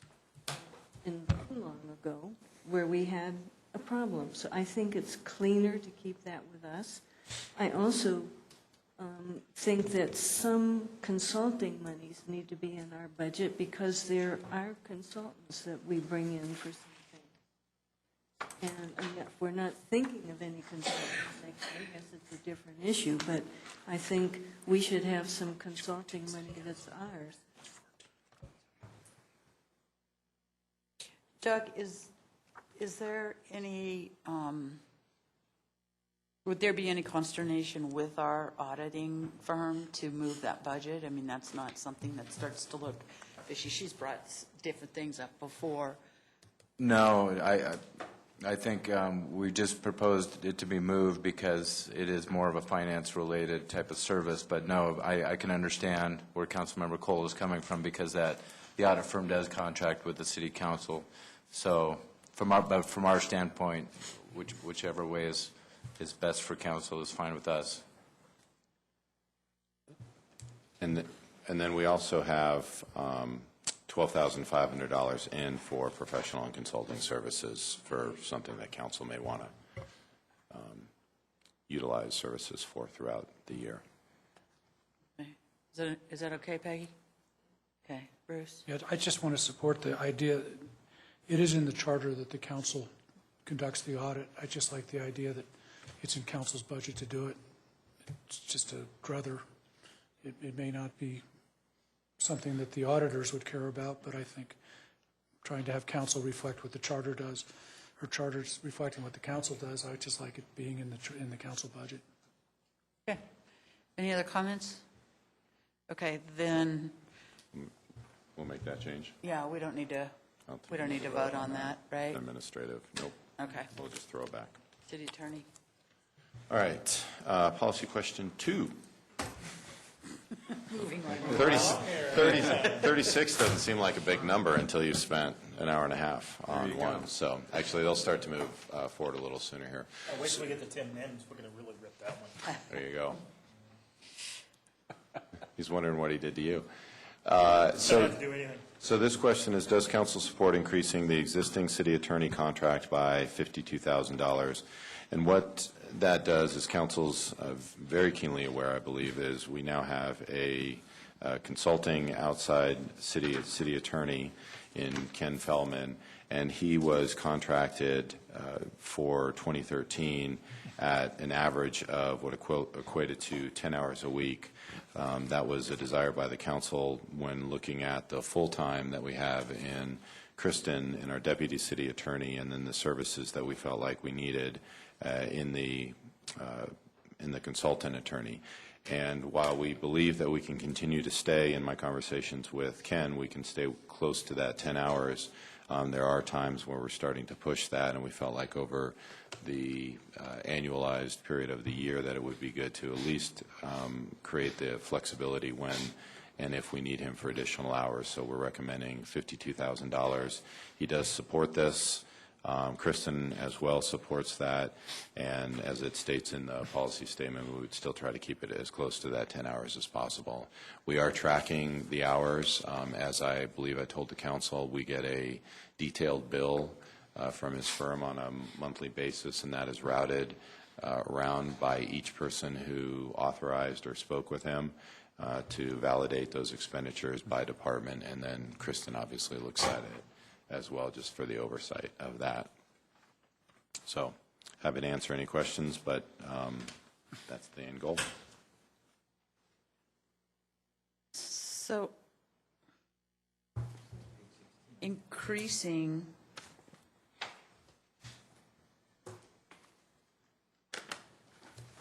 so you're looking at increasing him to 15 hours per week, so it's really a 5-hour-a-week increase? Correct. Yep. Okay. Yep, which is why it's $52,000, which is half of the 10 hour at 104 at the $200 an hour.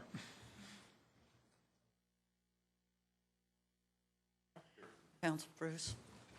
Well, I know when I looked at that originally, I thought 10 was pretty skimpy, and 15 was closer to reality. So I know it also appears like it's budget creep, but I think that's closer to the reality. So I would support that. And just as a reminder, too, when the original RFPs had come in, and I'm not going to remember the exact number, but I believe he had ranged, based upon what the RFP was, somewhere in the 12 to 15 hour a week average range. So that puts us in essentially what he had originally proposed to us as well. So And as I said, we will continue to watch it, and we can provide updates to council if you desire on a periodic basis. Any other comments? I think the system's working well, by the way. We haven't really talked about the process of it, but I think I had commented to the council that I thought it would take about 3 months for us to get our systems in place and have folks be comfortable, and I think it's been working out very well. I talked to both Ken and Kristen in advance of this meeting, and all three of us are comfortable with where it's going. There's still some, rocky places in the road, but overall, I think we're very pleased with it. On this one, I would just say that I'm not a big fan of this. I understand that it's probably more reasonable, but I can't recall what our contract with Ken says about honoring the price. I think it's the duration of his service with us. Raising his hourly. I think there was something in there. I don't recall. But, I think we were trying to figure out what was really going to work, and it's new, and we're adjusting to it. But we do have a full-time in-house city attorney, so I would expect these numbers to stay low. And I definitely don't want to see this come back again next year with an additional on it. I mean, the creep on it is a little frightening to me, because one of our attempts in doing this also was that to try to cost contain a little bit in that department. So I guess that's just I'm not happy about it, and I'll be even less happy about it if it happens next year. I think the fact that says it allows for up to 15. We've had some rather unusual, extensive issues come up, and so that allowance seems warranted right now, but the allowance maybe, it doesn't get anywhere near that on average for the whole year, but I would agree with you, Deb. I mean, when you guys look at sort of a steady state, there's obviously been a lot of work, over the past 2-3 months. In some sort of a steady state environment, the implication sort of is you think you can still manage to 10. Correct. So, I mean, I guess at that point, I don't know, just from an oversight, from a control standpoint, why not leave it at 10 or 12, and if it starts creeping up, then come back and say, well, there's a need. That would follow your philosophy on policy question number 1. So I can understand where you're coming from. So, nothing if not consistent. Our preference obviously is that we have the breathing room and we're not coming back to council mid-year, and that was the issue on policy question 1. It's obviously your decision what to do. We expect that there will be additional action around economic development in 2014. We may outsource some of that for the specific expertise around urban renewal or something like that, but we'll still need additional hours, whether that gets allocated to the deputy city attorney or the city attorney. More likely it would go to the city attorney because they're going to be making that presentation to you.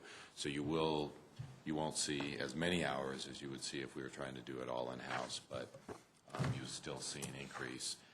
To Councilman Cole's comment and yours as well, there will be a lot of slow time as well. I mean, we see those averages, and some of this is still, as I spoke to earlier, we're still in the learning curve, and so a lot of what Ken's doing is spending time getting the background information, and once projects have been initiated under his term here, he will have started and won't need that background piece. So We have 3.5 more months this year, the way we are.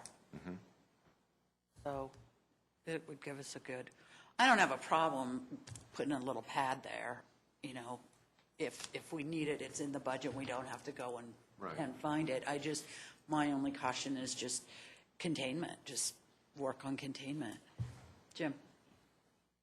I think the thing that the council's got to keep in mind is that I was one of those people who wanted to have an in-house attorney rather than contract. And if this is increased, you're getting close to the price it would take for an in-house attorney, full-time. And you need to be very careful that that's where it's creeping up to.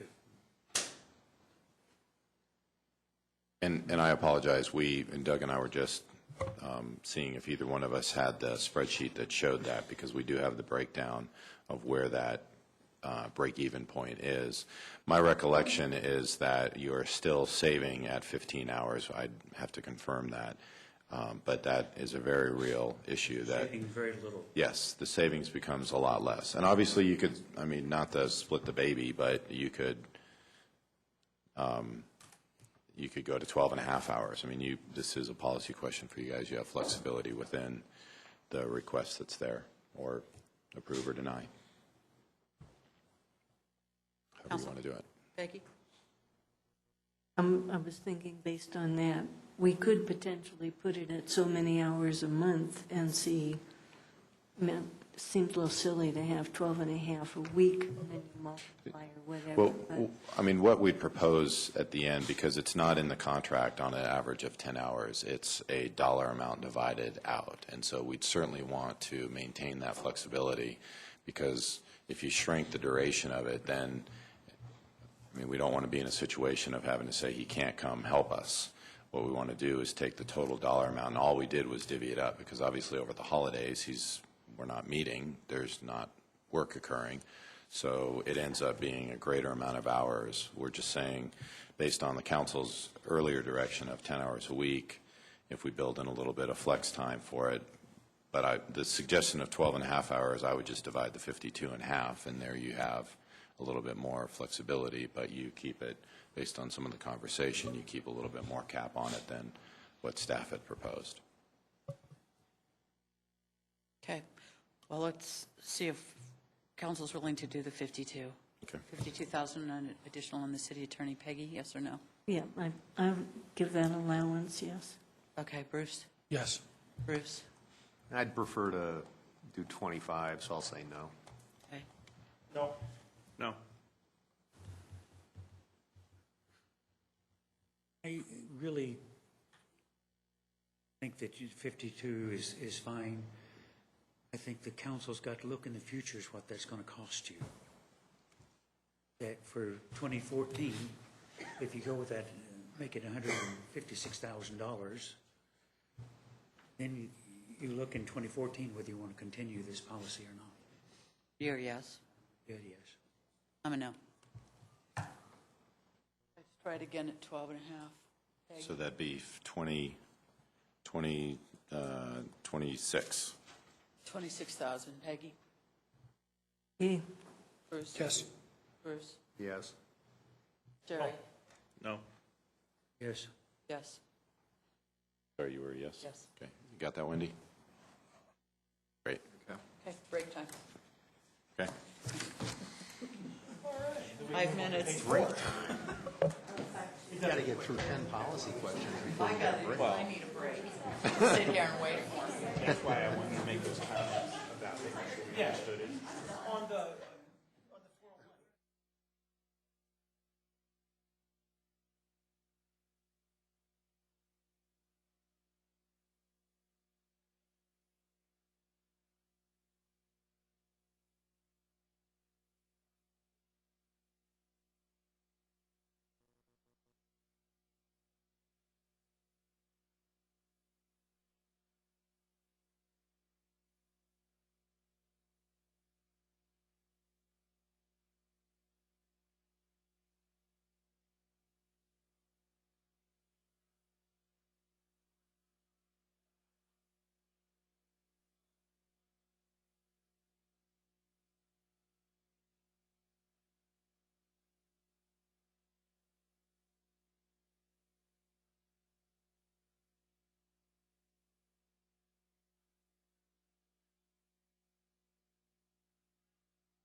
told them about that charger.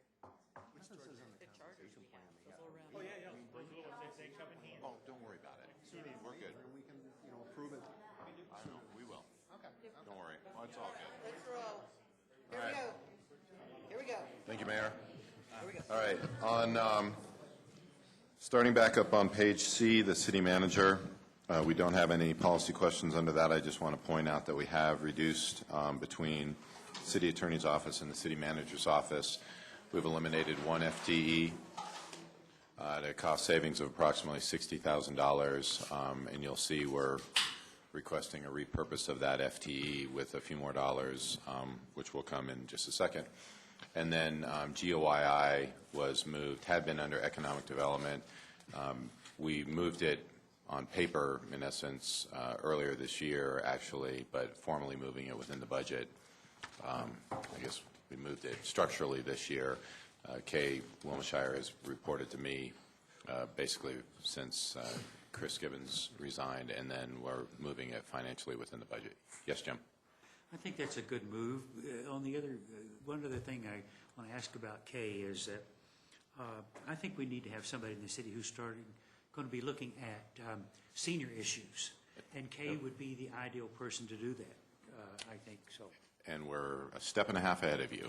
Okay. I had asked her to start working on that this year, and she's actually probably for about the last 6 months been pushing the duties of some of the GOII stuff to others as they've been creating their new organizational structure, and she's been replacing those hours working on senior issues, because that is what I think the role that she played within the GOII creation is exactly the same role that she can play within the senior, and that's going to be an issue. And so we don't have a study session scheduled right now, but she is putting together the final report, and then we will have a study session for you as soon as that report's done. How's that? Good. Awesome. Okay. Policy question 3, communication and marketing. And so what I have proposed to do is we're moving Kelly Nardi and her staff out from under the city manager's office into a department of communications and marketing. And what I'm requesting is to take the FTE that I had as my executive assistant and moving it into this marketing and events coordinator, which is, I believe, slightly, that is $75,000 versus the $59,000. So there's a slight increase in the salary. And then the differential in the policy question is to start a downtown Littleton branding and sign plan and look at more marketing and advertising, and it kind of flows into policy question number 4. So the gist of policy question 3 and 4 is, does council support moving into the marketing and events world for the city of Littleton? And what I would tell you out of the gate is that, and I've talked to a few of you about this, is this is a common theme of the partnership between the private sector and the public sector in many communities across the state. Certainly anyone with a downtown community, virtually any mountain community that relies on the tourism. You see it from the Pueblos to the Fort Collins to the Grand Junctions to the Urays. Can't think of anything else in the northwest part of the state, but you get the point. So happy to answer questions, and Kelly is here as well if you require her assistance. Questions? Bruce? I guess the only thing I'd ask is, because this is new and it's going to take, a little bit of crawling, walking before you can run on it, that the city manager and whoever ends up being in this makes a real effort to keep council advised, because this is so close to the heart of what council's trying to do that I think it's real important that any council be right in there as part of it, not to micromanage it, but this is a very important public-private partnership issue, and that really does get right into what council's line of work is. Absolutely, be happy to, and we would certainly return to council with that plan and keep you updated. And I would emphasize that a lot of the focus of this would be in the partnership with the downtown and the Merchants Association and the businesses in the downtown. I have met with their board of directors. They are supportive of this. They, of course, have concerns around what that partnership looks like.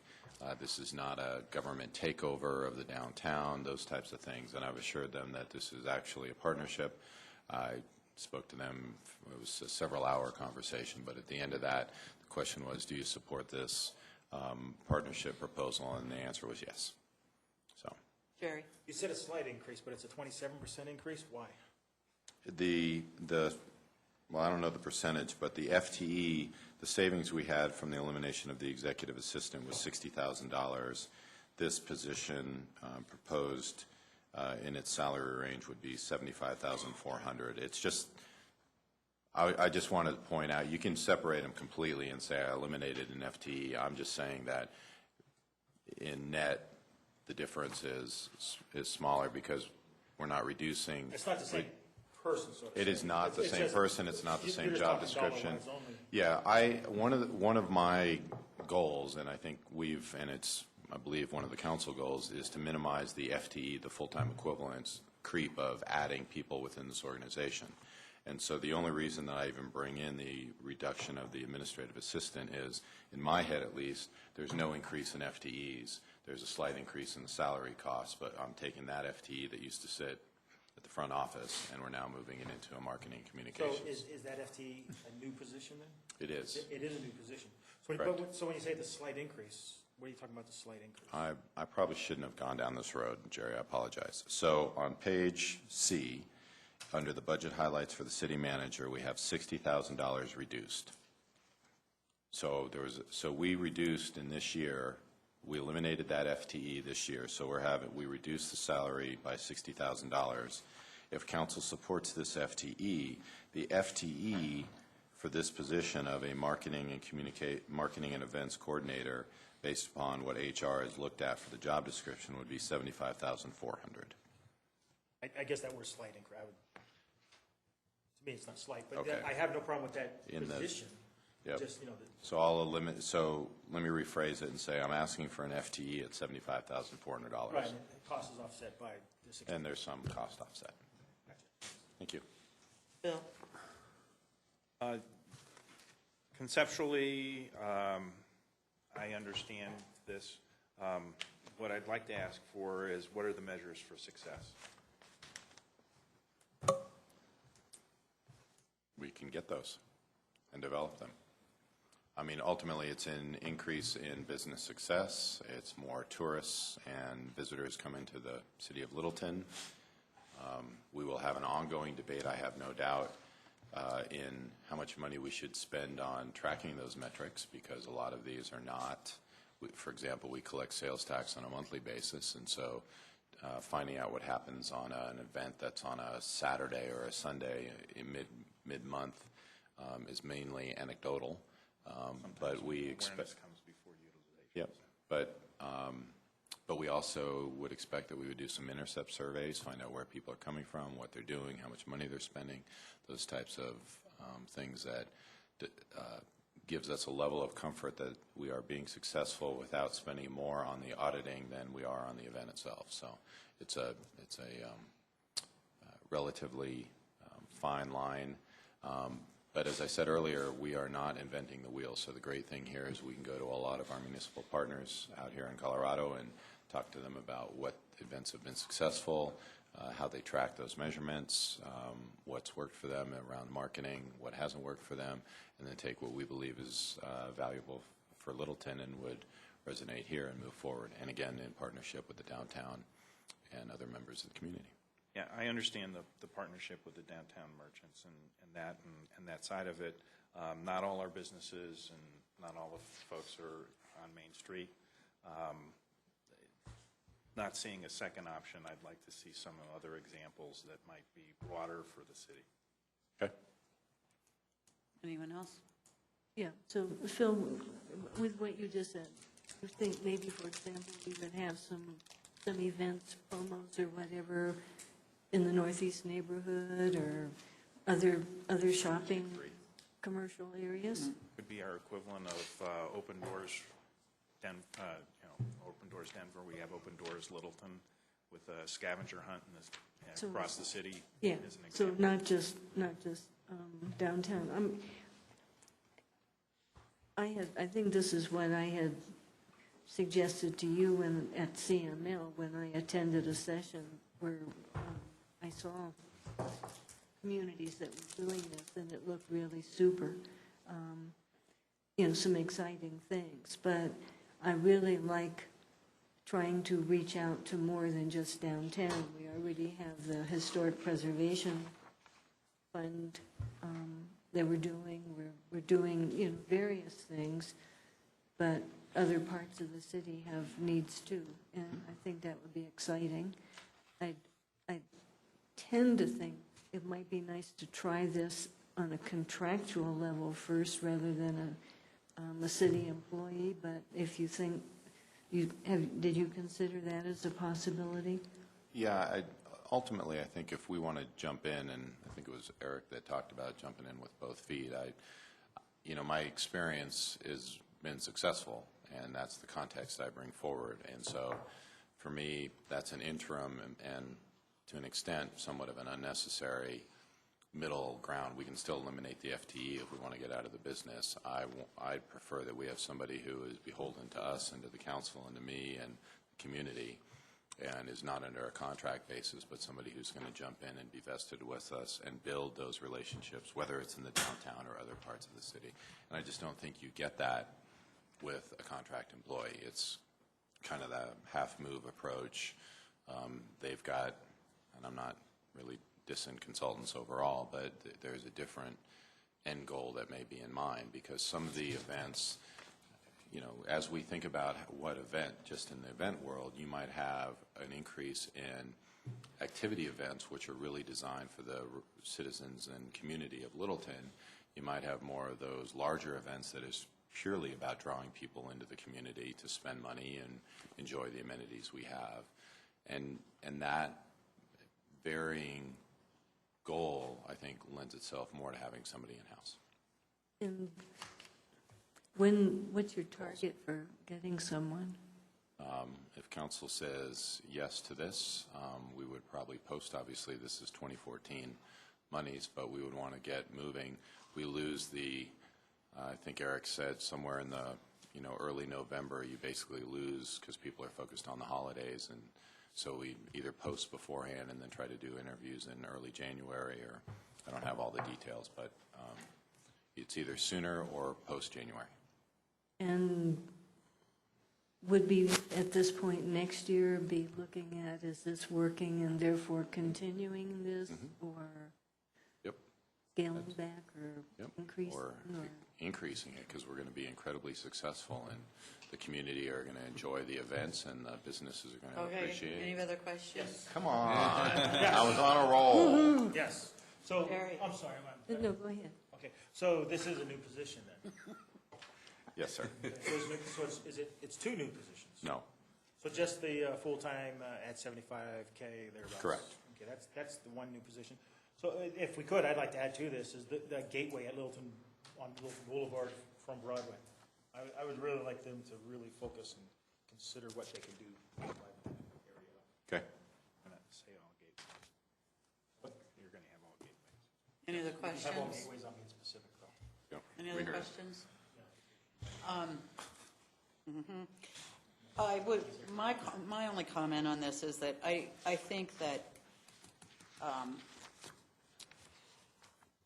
I agree that without a doubt, our council goals are in sync with this, including the feedback we've gotten from the community with their surveys, that this is something for years and years and years that people have said that, we keep ourselves a best kept secret. So I think it's good that we finally are looking at doing something like this. But I will say, I think it's terribly underfunded. I think that to get the right person in that job, you need to offer a much higher salary. You need a marketing professional who has connections all over the place, who's done this, who knows how to do it, not someone who's kind of new in the game. And I come from a place of knowing, in that I spent 24 years in this business, and it is the higher the quality you're able to get, the higher the quality they're able to produce.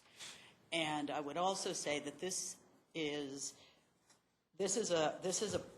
a line item here that quite honestly, we need to make a commitment. If we're going to commit to this year, we need to commit to next year looking at this being an even bigger budget, because if you've got somebody that's going to do a plan for Littleton downtown branding and sign, that's going to cost $35,000 for the plan, there's a cost to execution too. And then there's a cost to maintaining that execution the next year. All of this stuff needs to be updated, and it needs to constantly be changing in order to keep with the market, which changes quickly. And then $17,500 for marketing, branding, and advertising. I hope that's just for planning and designing and considering, because there's no execution cost there whatsoever. Yep. There's execution is kind of missing there. And I think the other thing is that I would really expect something like this to be able to put together a pretty strong plan, citywide plan of intention and goals. Excuse me. Because I'm not in favor of spending this kind of money or having an FTE come in and spend 90% of their time focusing on the downtown. It's an important part of our community. It's a draw, but we also have a larger community, and we also have a lot of other amenities throughout our community that I think that we could use help and support and create it as a greater brand, the Littleton brand. So those are my caveats. I do support it, but I just think it's completely, it's very underfunded, and we're kind of shooting a little low. I know it's our first time out the gate. Mayor, if I may just quickly jump to policy question 4, and we probably didn't word the question correctly, but we have $135,000. Again, the question talks about special events, but the text speaks more to messaging and events, and actually is a placeholder to implement the plan as described in policy 3, and that's separate from your comment around the salary range for the position itself, but it at least gives us something more. I agree wholeheartedly. This is just getting out of the box. It's kind of anywhere is the end game of where you want to stop with this, or go with this rather. But we think for 2014 it is going to take some time to put the plan together, to work with, dare I say, the downtown again, but other areas within the community, and look at those gateways. Thank you.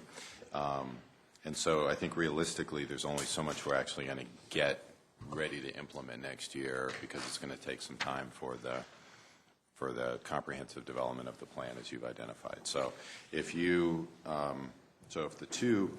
the $52,500 for that's identified in policy question 3 plus the 135 gives you 187.5 essentially for plan and implementation, and then we've got $75,400 for the FTE itself. So Net.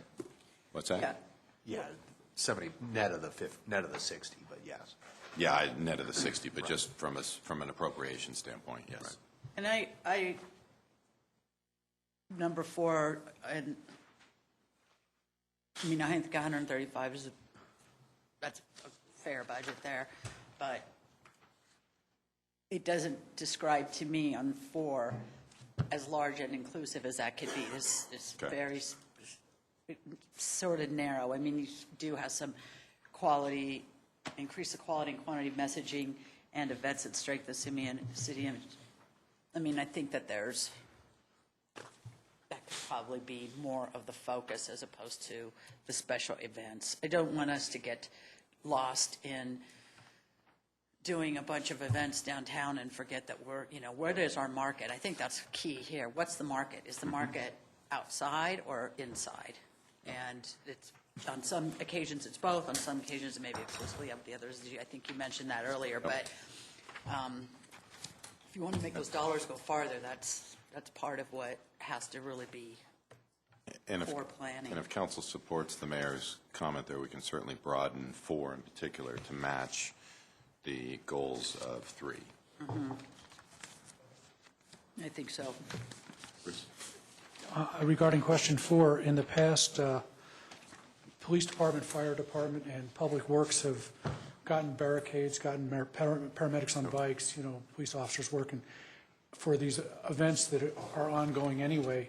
Are we going to see those eventually move maybe from those departmental budgets to this so that we can get a handle on how much we're putting out as a city expense for these kinds of city events? Absolutely. Now, it'll probably still be within, this is somewhat of a weed question or statement, but we want to be able to tell you X event costs the city this much to put on, how that fits within the totality of the budget and where those dollars, because we have sub-project account lines that we can use. So it might stay in the public works budget or the police budget, but then when they go and attribute that cost, they put it to a particular project. That would be fine. I think we need, as a council, see what we're putting out to these events. And some of them we've chosen not to fund in the past, or we did fund, and this whole question will come up again. That's in place now, because that was a direction for 2013. So we've got those numbers now, and the departments have been tracking those. Okay, thank you. So yes, this So would we're exactly looking that. for overall, what does it really cost, regardless if it comes from the cops? Yeah, I What don't. does it really cost? Yeah, what was the real cost when council said we support that? What did that cost? Yeah. Okay.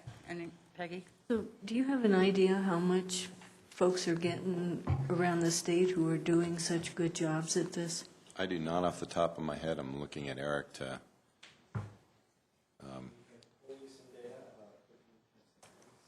That is a no, we don't have it off the top of our heads. Well, I won't say publicly, but I have told you a particular city and person. It'd be interesting to find out how much that person's getting. And maybe I almost want to defer until we have an answer on that for tomorrow night. We can. Question's really an important, issue about paying enough to get the right caliber person.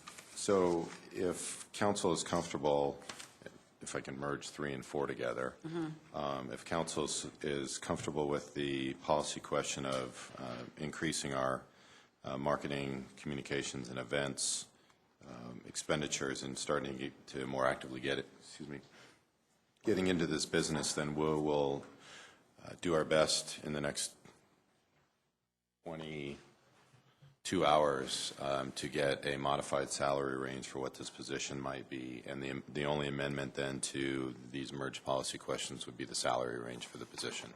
And we'll bring that back. Is that I would comfortable? almost say that between the two, if you came up with the dollar amount, if we had to steal $30,000 out of event planning to pay for an event planner who was a kick butt. So you're saying keep the total amount I would say we could consistent? approve the total amount and then Okay.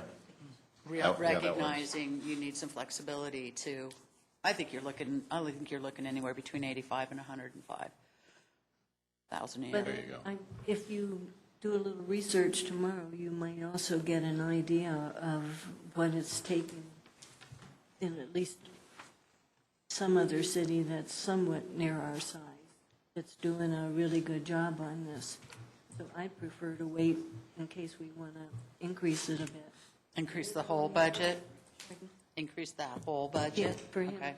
to look at that. Because the last thing we want is to put money in that isn't really enough to pull this off big time, in my view. But what is the result? So, there must be some sort of an estimate we're going to expect. Well, I know you can't put a dollar on where exactly it's going to come from, but if we're going to spend a couple $100,000, we have to have some sort of results expectations here of bringing in money across the board. Yep. That is, so ultimately it depends upon what the decision of the council and what activities we do. And I'm going to use the events as an example again, because there may be just community events that are really truly designed for our neighborhoods and our residential areas, and that might take a portion of the money. And then certainly at the end of the day, especially if you'll allow me to continue to use the downtown as an example, their desire is to draw more tourists and residents and folks down who are going to spend money. And shop at the pottery shop and eat at the restaurants and do that. And that's ultimately, at the end of the day, the driver, is to get additional people into the community to shop and do things. I mean, that's at least one of those goals. And so to Phil's comment earlier, we would be tracking some of that data. It's hard to do it on a one-to-one because we collect sales tax on a monthly basis and there's so many other variables that play in. But as you slowly start to create that awareness and people are coming down and you start to grow an event, it takes multiple years to grow that event. But that would be. Well, that's what I'm thinking of with the Gateway at Littleton Boulevard. I mean, it's, yeah, that's, dollar-wise, it's not gonna be anything at first.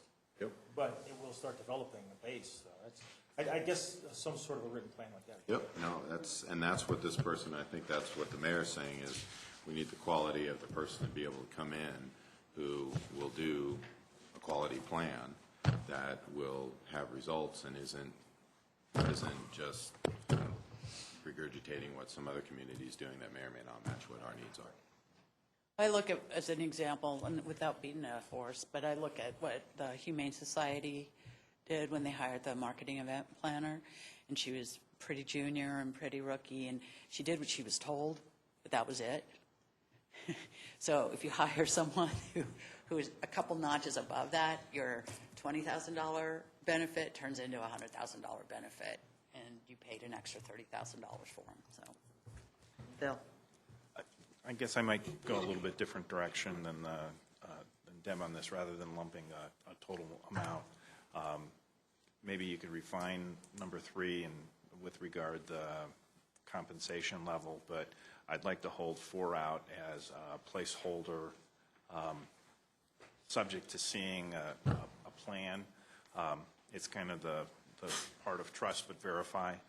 We can say everything we want on citywide, but if you end up talking to downtown merchants, you might be geographically biased rather than necessarily taking a look at the total city, and would like to have included in the plan what are the measures that we're going to be looking to track success to. Yep. And I will tell you those will be generally vague, and I will also go out on a ledge and say the bulk of the focus will probably be in the downtown if our goal is to, that is the unique. In downtown, I'd include the museum and library because that's what sets us apart from other communities. And so, yep. Well, that's where I hear we're ya. not private property either. Yep. Oh, boy. Okay. But I hear you.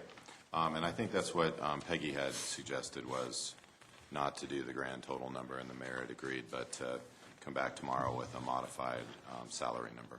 Okay. All right. Is everyone in agreement? Everybody okay with that? Okay.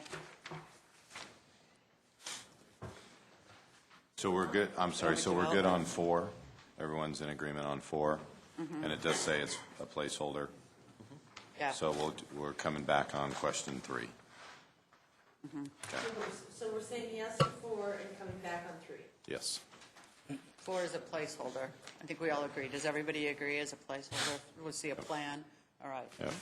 And that's what the text says as well. Let's see, the budget highlights just confirms that we're moving it out from under the city managers, and we also moved the printing and binding division out from the clerk into this department as well. All right, policy question 5, economic development. Does council support increasing the funding for the revitalization incentive grant by $25,000?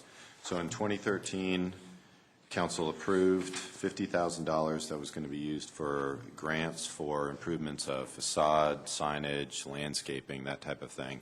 That was for outside the downtown. The council had, as you all know, we have $50,000 for the historic district as an encouragement for people to come into the district. This was a citywide program of that same focus to handle outside of the historic district. And so I believe we have, thought we had some graphics of, do we not? I do. Yeah, there's one of Oh, here we go. Go back 1. All right. Denise, do you want to come up and explain it? Explain the slides. Okay, so basically what we have here is we marketed this in a number of different ways, and we ended up with a first round, and we had 9 applications. We ended up with 5 on Littleton Boulevard, 2 on South Broadway, 1 on Santa Fe, and 1 on Lowell. And this was kind of interesting because we marketed this to all the business owners and property owners in Littleton. So generally speaking, these programs take a little while to take flight. It takes a while to market them. It takes a while to get people in the position where they trust the process. So what we ended up with is approval of 5 applications. We've got $176,760 in application funding. That's what they're paying. And then we've approved for this first round $36,870, which means almost $140,000 in reinvestment on the part of the applicants. And then if you take the $50,000 and you subtract out the awards for round 1, you end up with $13,130, and we're going to send this out this week for a second round. So Michael, if you want to advance the slides just to show, this is just an example. This is one of the applicants we approved. They're putting over $100,000 in this project, basically, and this is really a project in need. So this is going to end up looking very, very nice. The gentleman who owns the property actually brought his daughter in. She's going to replace all this shake with a much more modern facade. The sign is going to change. She's going to do some exterior lighting that's much more attractive. And then she's going to create some demands for her tenants, like taking down some of the unsightly signage that's in the windows. So this particular family owns this property, Wild Ginger, and then the vacant property behind. And so we're hoping that this is just going to keep on improving and that she'll come back to us again for... They don't own the one just the east side of that? No. They own this one, and then the one to the west, and then the property that's on the north. So, then the next one, Hannah Designs. This is a nice, new, beautiful building, but it's ended up very overgrown, a lot of intrusive foliage, so they have a real clean new landscape plan that they've worked with Dave Flagg on, and they're going to get rid of all this unsightly stuff. They're going to make sure that their sprinkler systems are up and running. And we actually went back to her and said, do you want to do more and add more to take advantage of the grant? She just really couldn't bring it up to the level, but she may come back to us again at a later date. So is the top left the proposed? This is the original landscape plan, and that's what they're working toward, is to replace these dying or opportunistic plants and come back to the original landscape plan for it.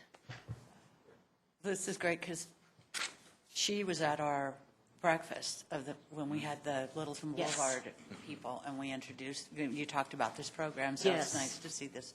And whole she circle. really accelerated and got us all the information we needed. So this is... That's great. We're really happy about this. So then the next one, this is the Lowell project. Now, this, to me, is a really kind of unsightly, underutilized place. And what's happening here is that... Go to that pizza shop. Well, and it's turning over, and it's going to be owned and called Walter's Pizzeria. And what they're doing is they're going to eliminate some of these parking spaces in front, and this has all been approved, and it's going to have a concrete pad out front and iron railing, so seating outside, which will hopefully draw more people to the center in the first place, and then much more attractive signage. And we're hoping that we can work with the owner. See, the way these generally work, at least the way they worked with Wheat Ridge, is that you can kind of move forward with other improvements in the shopping centers. Generally speaking, these improvements are so expensive that these smaller grants are not attractive, but once you get one tenant making these improvements, then you can go back to the property owners and get them to keep going on down the line and improving the property in general. That's across from the swimming pool? Yes. Yes. Jim? Strangely enough, you have that up there because just this past week, I had a person approach me about wanting to put in a craft brew facility in one of the vacant spaces really? in this shopping center. And I said, well, right now, until we change our ordinance of moving out of industrial zones, you can't do that. But I said, I think we're moving toward allowing in business zones for craft distilleries and breweries to go in. But he said we were very interested because of Walter's Pizza going in there, that they wanted to put in a craft brew place in one of those empty storefronts. Yeah, well, I think that these things just keep building momentum, and if you look along the 38th Avenue corridor in Wheat Ridge, you know, you've got Crest Tile, you've got the bike shop. I mean, it really starts to move, and, you know, it may not necessarily make a big impact on the shopping centers at first, but when they start seeing these sorts of things, especially along the corridors, I think it's going to build some real steam, so that's basically it. Thank you. And so what we're asking is to increase that grant program by $25,000 from 50 to 75. That'll allow us to increase the total award per applicant from 10,000 possibly to 15, and then it'll allow us to bump the thresholds for each one of the types of applications. So bigger projects maybe. Great. Questions? Phil? Yeah, it's not directly on this particular item, but we had a discussion with the Historic Preservation Board on incentives. I know this sounds opposite to what I was talking about earlier, so historic preservation. But I didn't see that included in the policy questions. And my understanding is that they did not want an increase of beyond the 50,000. Okay. Any other questions? Peggy? So are we really increasing this fund enough? If we want to see more energy, more movement, should we bump that up more? We had that conversation, and I think we wanted to be realistic in our request about increasing expenditures. Obviously, we think it's a raving success. I think it will continue to grow, but we thought that slow, more incremental success was a good way to go. But Denise and I actually talked about should we put 100 forward for you, and finally landed then thought 75 was sufficient. I mean, I'm looking at that. So we're looking at one place in that strip, right? Mm-hmm. That's- For now, yes. Start with. And so how realistic is it to think that other people are going to approve in that strip if they don't get some money? Well, they could come back to us for round two or for the 2014. And for instance, you know, the award currently, we can give $3,000 for a new sign, which more than covers what Walter's trying to do with his sign. So we can actually go back to the property owner and see if he would be willing to sponsor the application from others in that unit. And it would be, you know, If they all affordable. got new signs, if that was all they got, how much would that be? Well, it would be 3 per applicant. No, but total. In that, I'm not sure which ones, I'm not sure about the number of tenants there. I'm sorry. I can get that for you, though. 12,000. no. Just throw a number out there. Well, things Yeah, when he's they like- went. Just throw a number. There were a lot more Yeah, right, but is it fronts 20,000, is than it that. 25,000, is it 100,000? I can get that for you for tomorrow.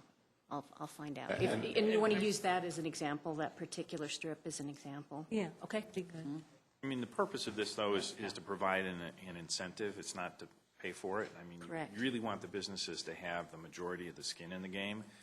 What this does is it sends a message that the city's interested in having good things happen, and we're looking for multipliers on those Yeah. dollars.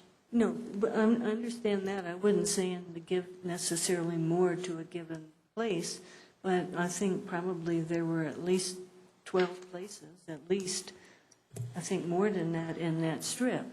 So, I mean, I would- there's a lot more than 12 in the city, so that's... Yeah, I guess the way I would look at it is not on a strip basis, but the fact that council authorized $50,000 in grants, and we have, the business community has responded, and all of that $50,000 will be granted.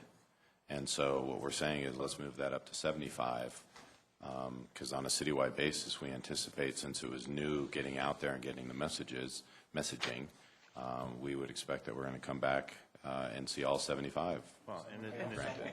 So- and the thing is, you know, on the other side, you don't want it to be so big that someone's waiting for a large grant Yes.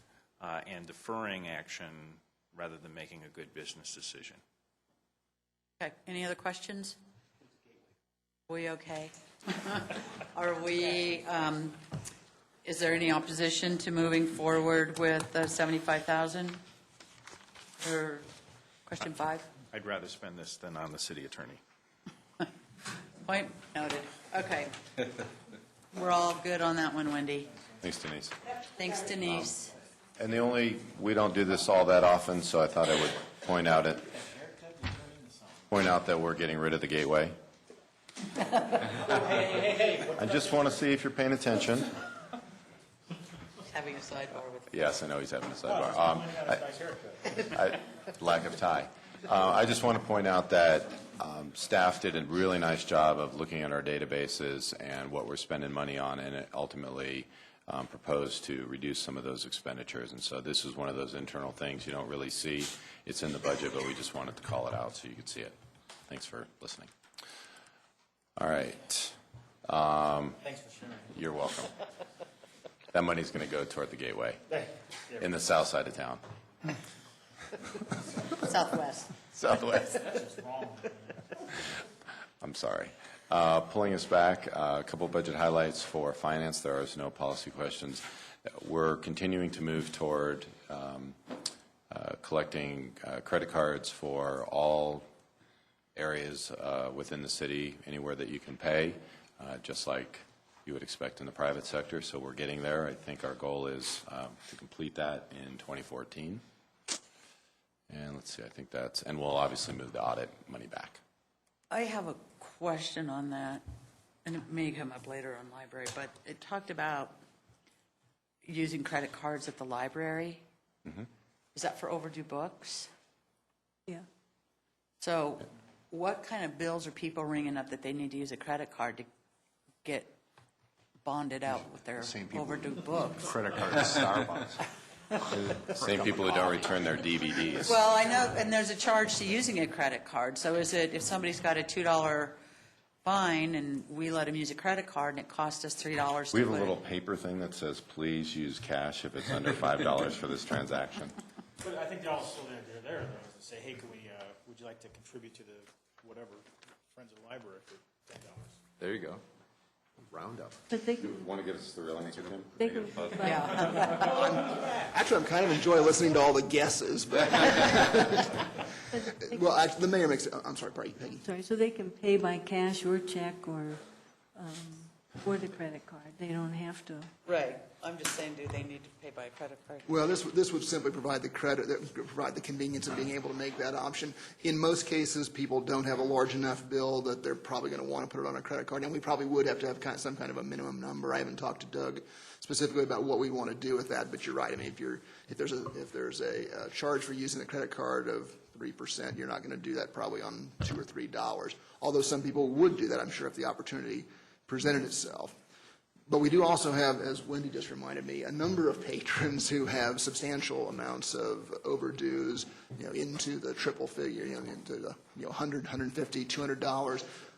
Now, that's not Wendy, of course, but and frequently those are ones that we do have to refer to the collection agency. So our feeling is, and there seems to be some data that would support this, that if you have the opportunity to pay with a credit card, sometimes you'll capture some of those resources that you wouldn't necessarily, and you'd save the expense of going to collections.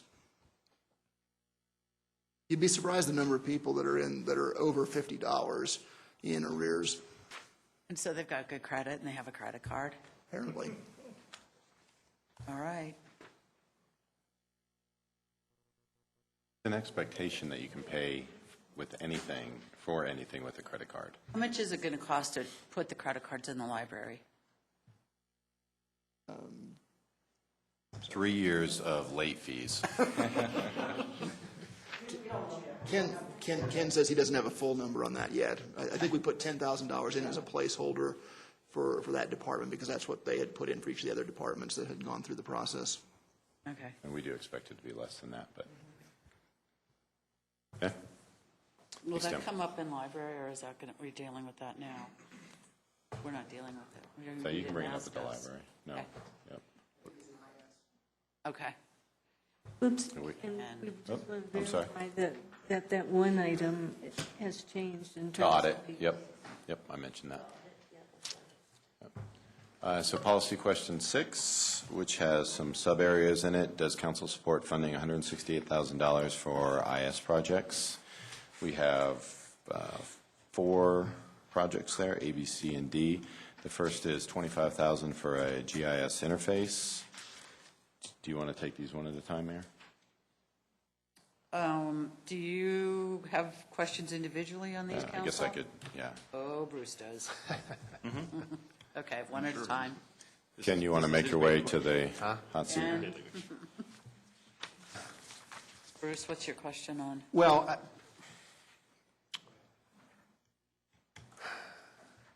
I guess I was going to do them sort of en masse. It's sort of something of a blanket. Okay. Well, that's, are we okay with doing them all at once, or do you guys want to go through? I mean, I guess we can. Go ahead. All right. All at So, once. Ken, I guess the general takeaway from all of this is we're paying for equipment rather than utilizing services, so it sort of calls into question the overall architecture. So, for example, you've got some upgrading of the quote-unquote core network, and I think it said in there somewhere having to do with disaster recovery. And rather than buying some sort of optical switch or something else I read in there, you were talking about 10 gig of Ethernet. I mean, there's a lot of alternate technologies that can be applied that maybe could combine systems. So, for example, if you did ATM, asynchronous transfer mode, could you get everything on one network, including phone, servers, so forth and so on? Are we exploring looking at third-party service provider for disaster recovery, the capacity utilization, the fiber from the fire, not protection, but the office down on Mineral, prevention. Yeah. Fire prevention office. Yeah.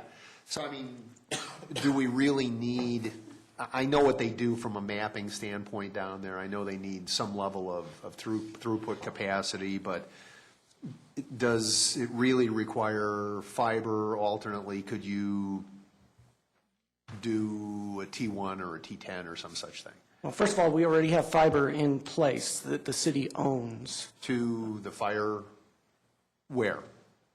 To the disaster recovery site, for example. Okay. Between most of our city buildings, we have, the only exception from a fiber standpoint would be the fire prevention office. Right. Which is leased space. Right. And then fire stations 17 and 18.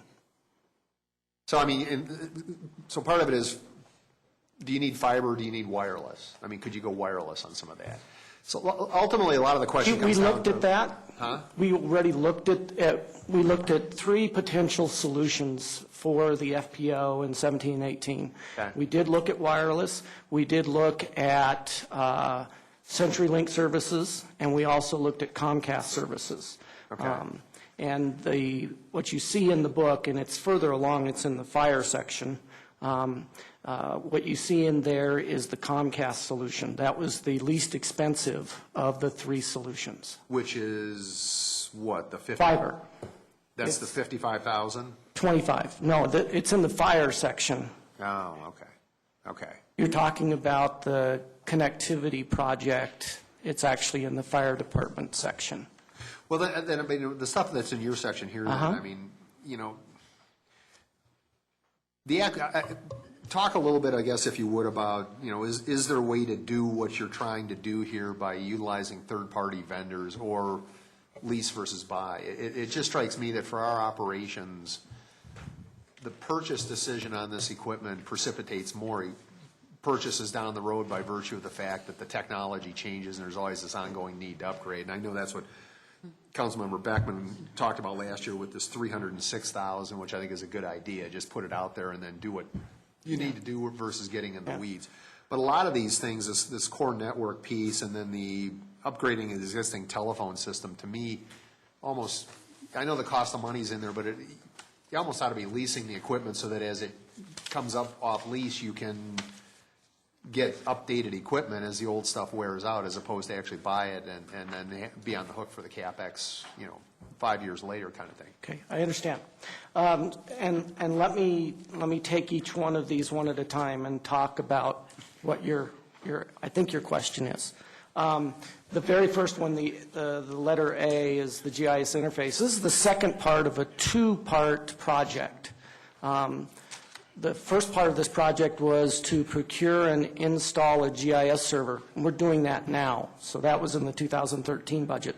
So this is the second part of that project, which is to then create an interface between the system that Glenn's department uses, the community development system, and that GIS server. All right? You can't, and the level of precision with the GIS server is substantially greater or more precise than, for example, Google Earth. Oh, yes, definitely. Okay. Yes. Okay, all right. We need that level of detail. Okay. And this particular piece also opens up avenues to our citizens to be able to access some of that data that's in the community development system. So, for example, it says right in here that they'll be able to click on a parcel map and then report a problem with that particular parcel. So I don't know what those problems might be, a tree that's fallen over, or I don't know. Yeah. So this gives citizen access, so I think this is a big thing. All right, keep going. I mean, you're going to have to communicate that this capability exists if your expectation is people are going to use it. So, excuse me? You're going to have to communicate that this capability exists. It may be available to people, but if we don't publicize it, nobody's going to know. So, just FYI. Understood. All right, anyway, Understood. so keep going. The second one, the mobile device management piece, is indeed a third-party solution. So one time or recurring? we're actually going to host it on premise, but there is a reoccurring annual maintenance. It's $9 per mobile device that we cover. What are you trying to do with the management of this? What are you managing? This. Well, but in what capacity? Okay. What we're really managing is access to our data from these types of devices. So access to city data, city applications, city systems via a mobile device. And it doesn't matter whether that mobile device is city provided, such as this iPad here, or if it's a employee-owned device. So it's a portal? You can think of it that way. Okay. Yes. Okay, all right. It allows employees that you can to access. configure to do certain things depending upon who needs what. Right. Okay, okay, all right. The telephone system upgrade, and this one is tied probably to the next one. These are really the final components, not the absolute final components, but the final components to our disaster recovery plan and full implementation of our disaster recovery plan. This, the step C1 will allow us to automatically fail over our existing telephone system that's on premise here to our disaster recovery site. So if anything would happen to the telephone system here, it would automatically fail over to the disaster recovery site. Is it a hosted site? No, no, no. This is our own equipment, and we already own a telephone system here and a telephone system at the disaster recovery site. So this is already equipment that we have in-house. So I guess one of the ultimate questions would be, does it make sense for the city to have its own disaster site versus use a hosted site? Because there's plenty of those around. Well, back in 2004, when I put the disaster recovery plan together for the city, we looked at how long it would take to turn up some of these systems. And that was the guiding force behind us developing our own disaster recovery site. Even with a third-party solution, some of our systems, for example, our police systems, our public safety systems, both fire and police, we have to turn those things up quickly. in the event of disaster. Most cities run their own disaster backup for those reasons? Yes, As they opposed do. to- But there's nobody that's out there that's hosted that would give you... They're oftentimes hosted by other cities or other counties. For example, Adams County hosts theirs with Jefferson County and vice versa. Okay. So that's typically how you see it. Okay. And it's because of that turnaround time to get the system back up and going. And is this, the telephone system we've got, is it basically voice over IP at this point? It is. It's an actual hybrid solution. And again, we procured that solution back in 2004. So we've had it almost 10 years now. And it allows us to not only do voice over IP, but also digital phones or existing digital phones still work with it. And our existing analog systems, such as our fax machines, still work with it. Okay. And the last one is, again, tied to our disaster recovery scenario in that we have built a virtual environment here, and we have also built a virtual environment at the disaster recovery site. And what this is to eliminate the network connectivity between the two sites as a bottleneck. So you talked earlier about that 10 gigabit piece. That's what this is all about, is to make sure that that network is not a bottleneck between those two virtual environments, so that the virtual environment at the disaster recovery site is real-time, exactly a mirror image of what is happening here at the And that's primary again site. because of public safety? Right, Predominantly. correct. Okay. And where's the disaster site? I can't talk about that. Jeez, Bruce. It's a matter of public safety. Move on, Ken. Okay. Seriously? What are we going to do with them? Did you really ask that? Yeah, well, I wanted to make sure it wasn't in proximity to the city center. Okay, trust us, it's not. Bruce, It's Ken's office to my office. get that shovel out of his hand, will you? All right, fine, thank you. It's fine. Any other questions on policy question 6? Woodshed. We'll take them out here shortly. So No, I didn't see this. I'm other sorry. people apparently are understanding this a little better, but how does the, C, how does that relate to the telephone system per se? Or is it essentially what you just said? I think it's too close.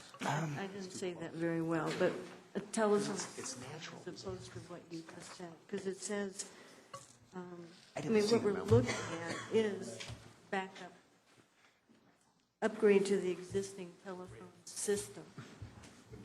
So, Okay. to ensure redundancy and backup of essential city Yes. electronic communications documents and reports. So, That's what's in our emergency operations plan. okay, so it's not just the system, it's larger, the telephone system is larger. I'm just looking at the way this was worded and Okay. trying to make sure I understand the wording, but maybe I should just pay attention to what you just said. I'm envisioning the telephone system as being the city's electronic communication system. Okay, so it's not, that's what I thought I was hearing. Okay, thank you. Any other questions? Okay, council, does anybody have a no vote on information services budget I request? have a comment. Will it affect a vote? Possibly. Okay. Just for folks to note that we looked at the general fund expenditures and general fund revenue, and to note that this one actually comes from the capital projects fund, so it's elsewhere. It's right here, capital projects. Yes. Some folks don't. All four of these come from the capital. Don't read. Thank you, Phil. It isn't just me, No, share the love. I mean, yeah, I'm there. I'm all over people it. saw how much fun I was having. Yeah, it's all about people helping people. All right, I think you're good, Ken. Okay. Thank you. Okay, Michael, move on. All right, and just want to point out specifically the last two bullets here. We're in the process, IS has spent a fair amount of time looking at Google Apps versus continuing with the Microsoft licensing. And so we're going to slowly but surely be moving over to Google. And we say here over the long term, we will save money in this format. We don't know what that is because it's really reliant on what Microsoft has done historically relative to licensing, coming out every few years with a new version of something. And as you can imagine, we have a lot of computers and a lot of licensing. So you will see that over a period of time. Yes, sir.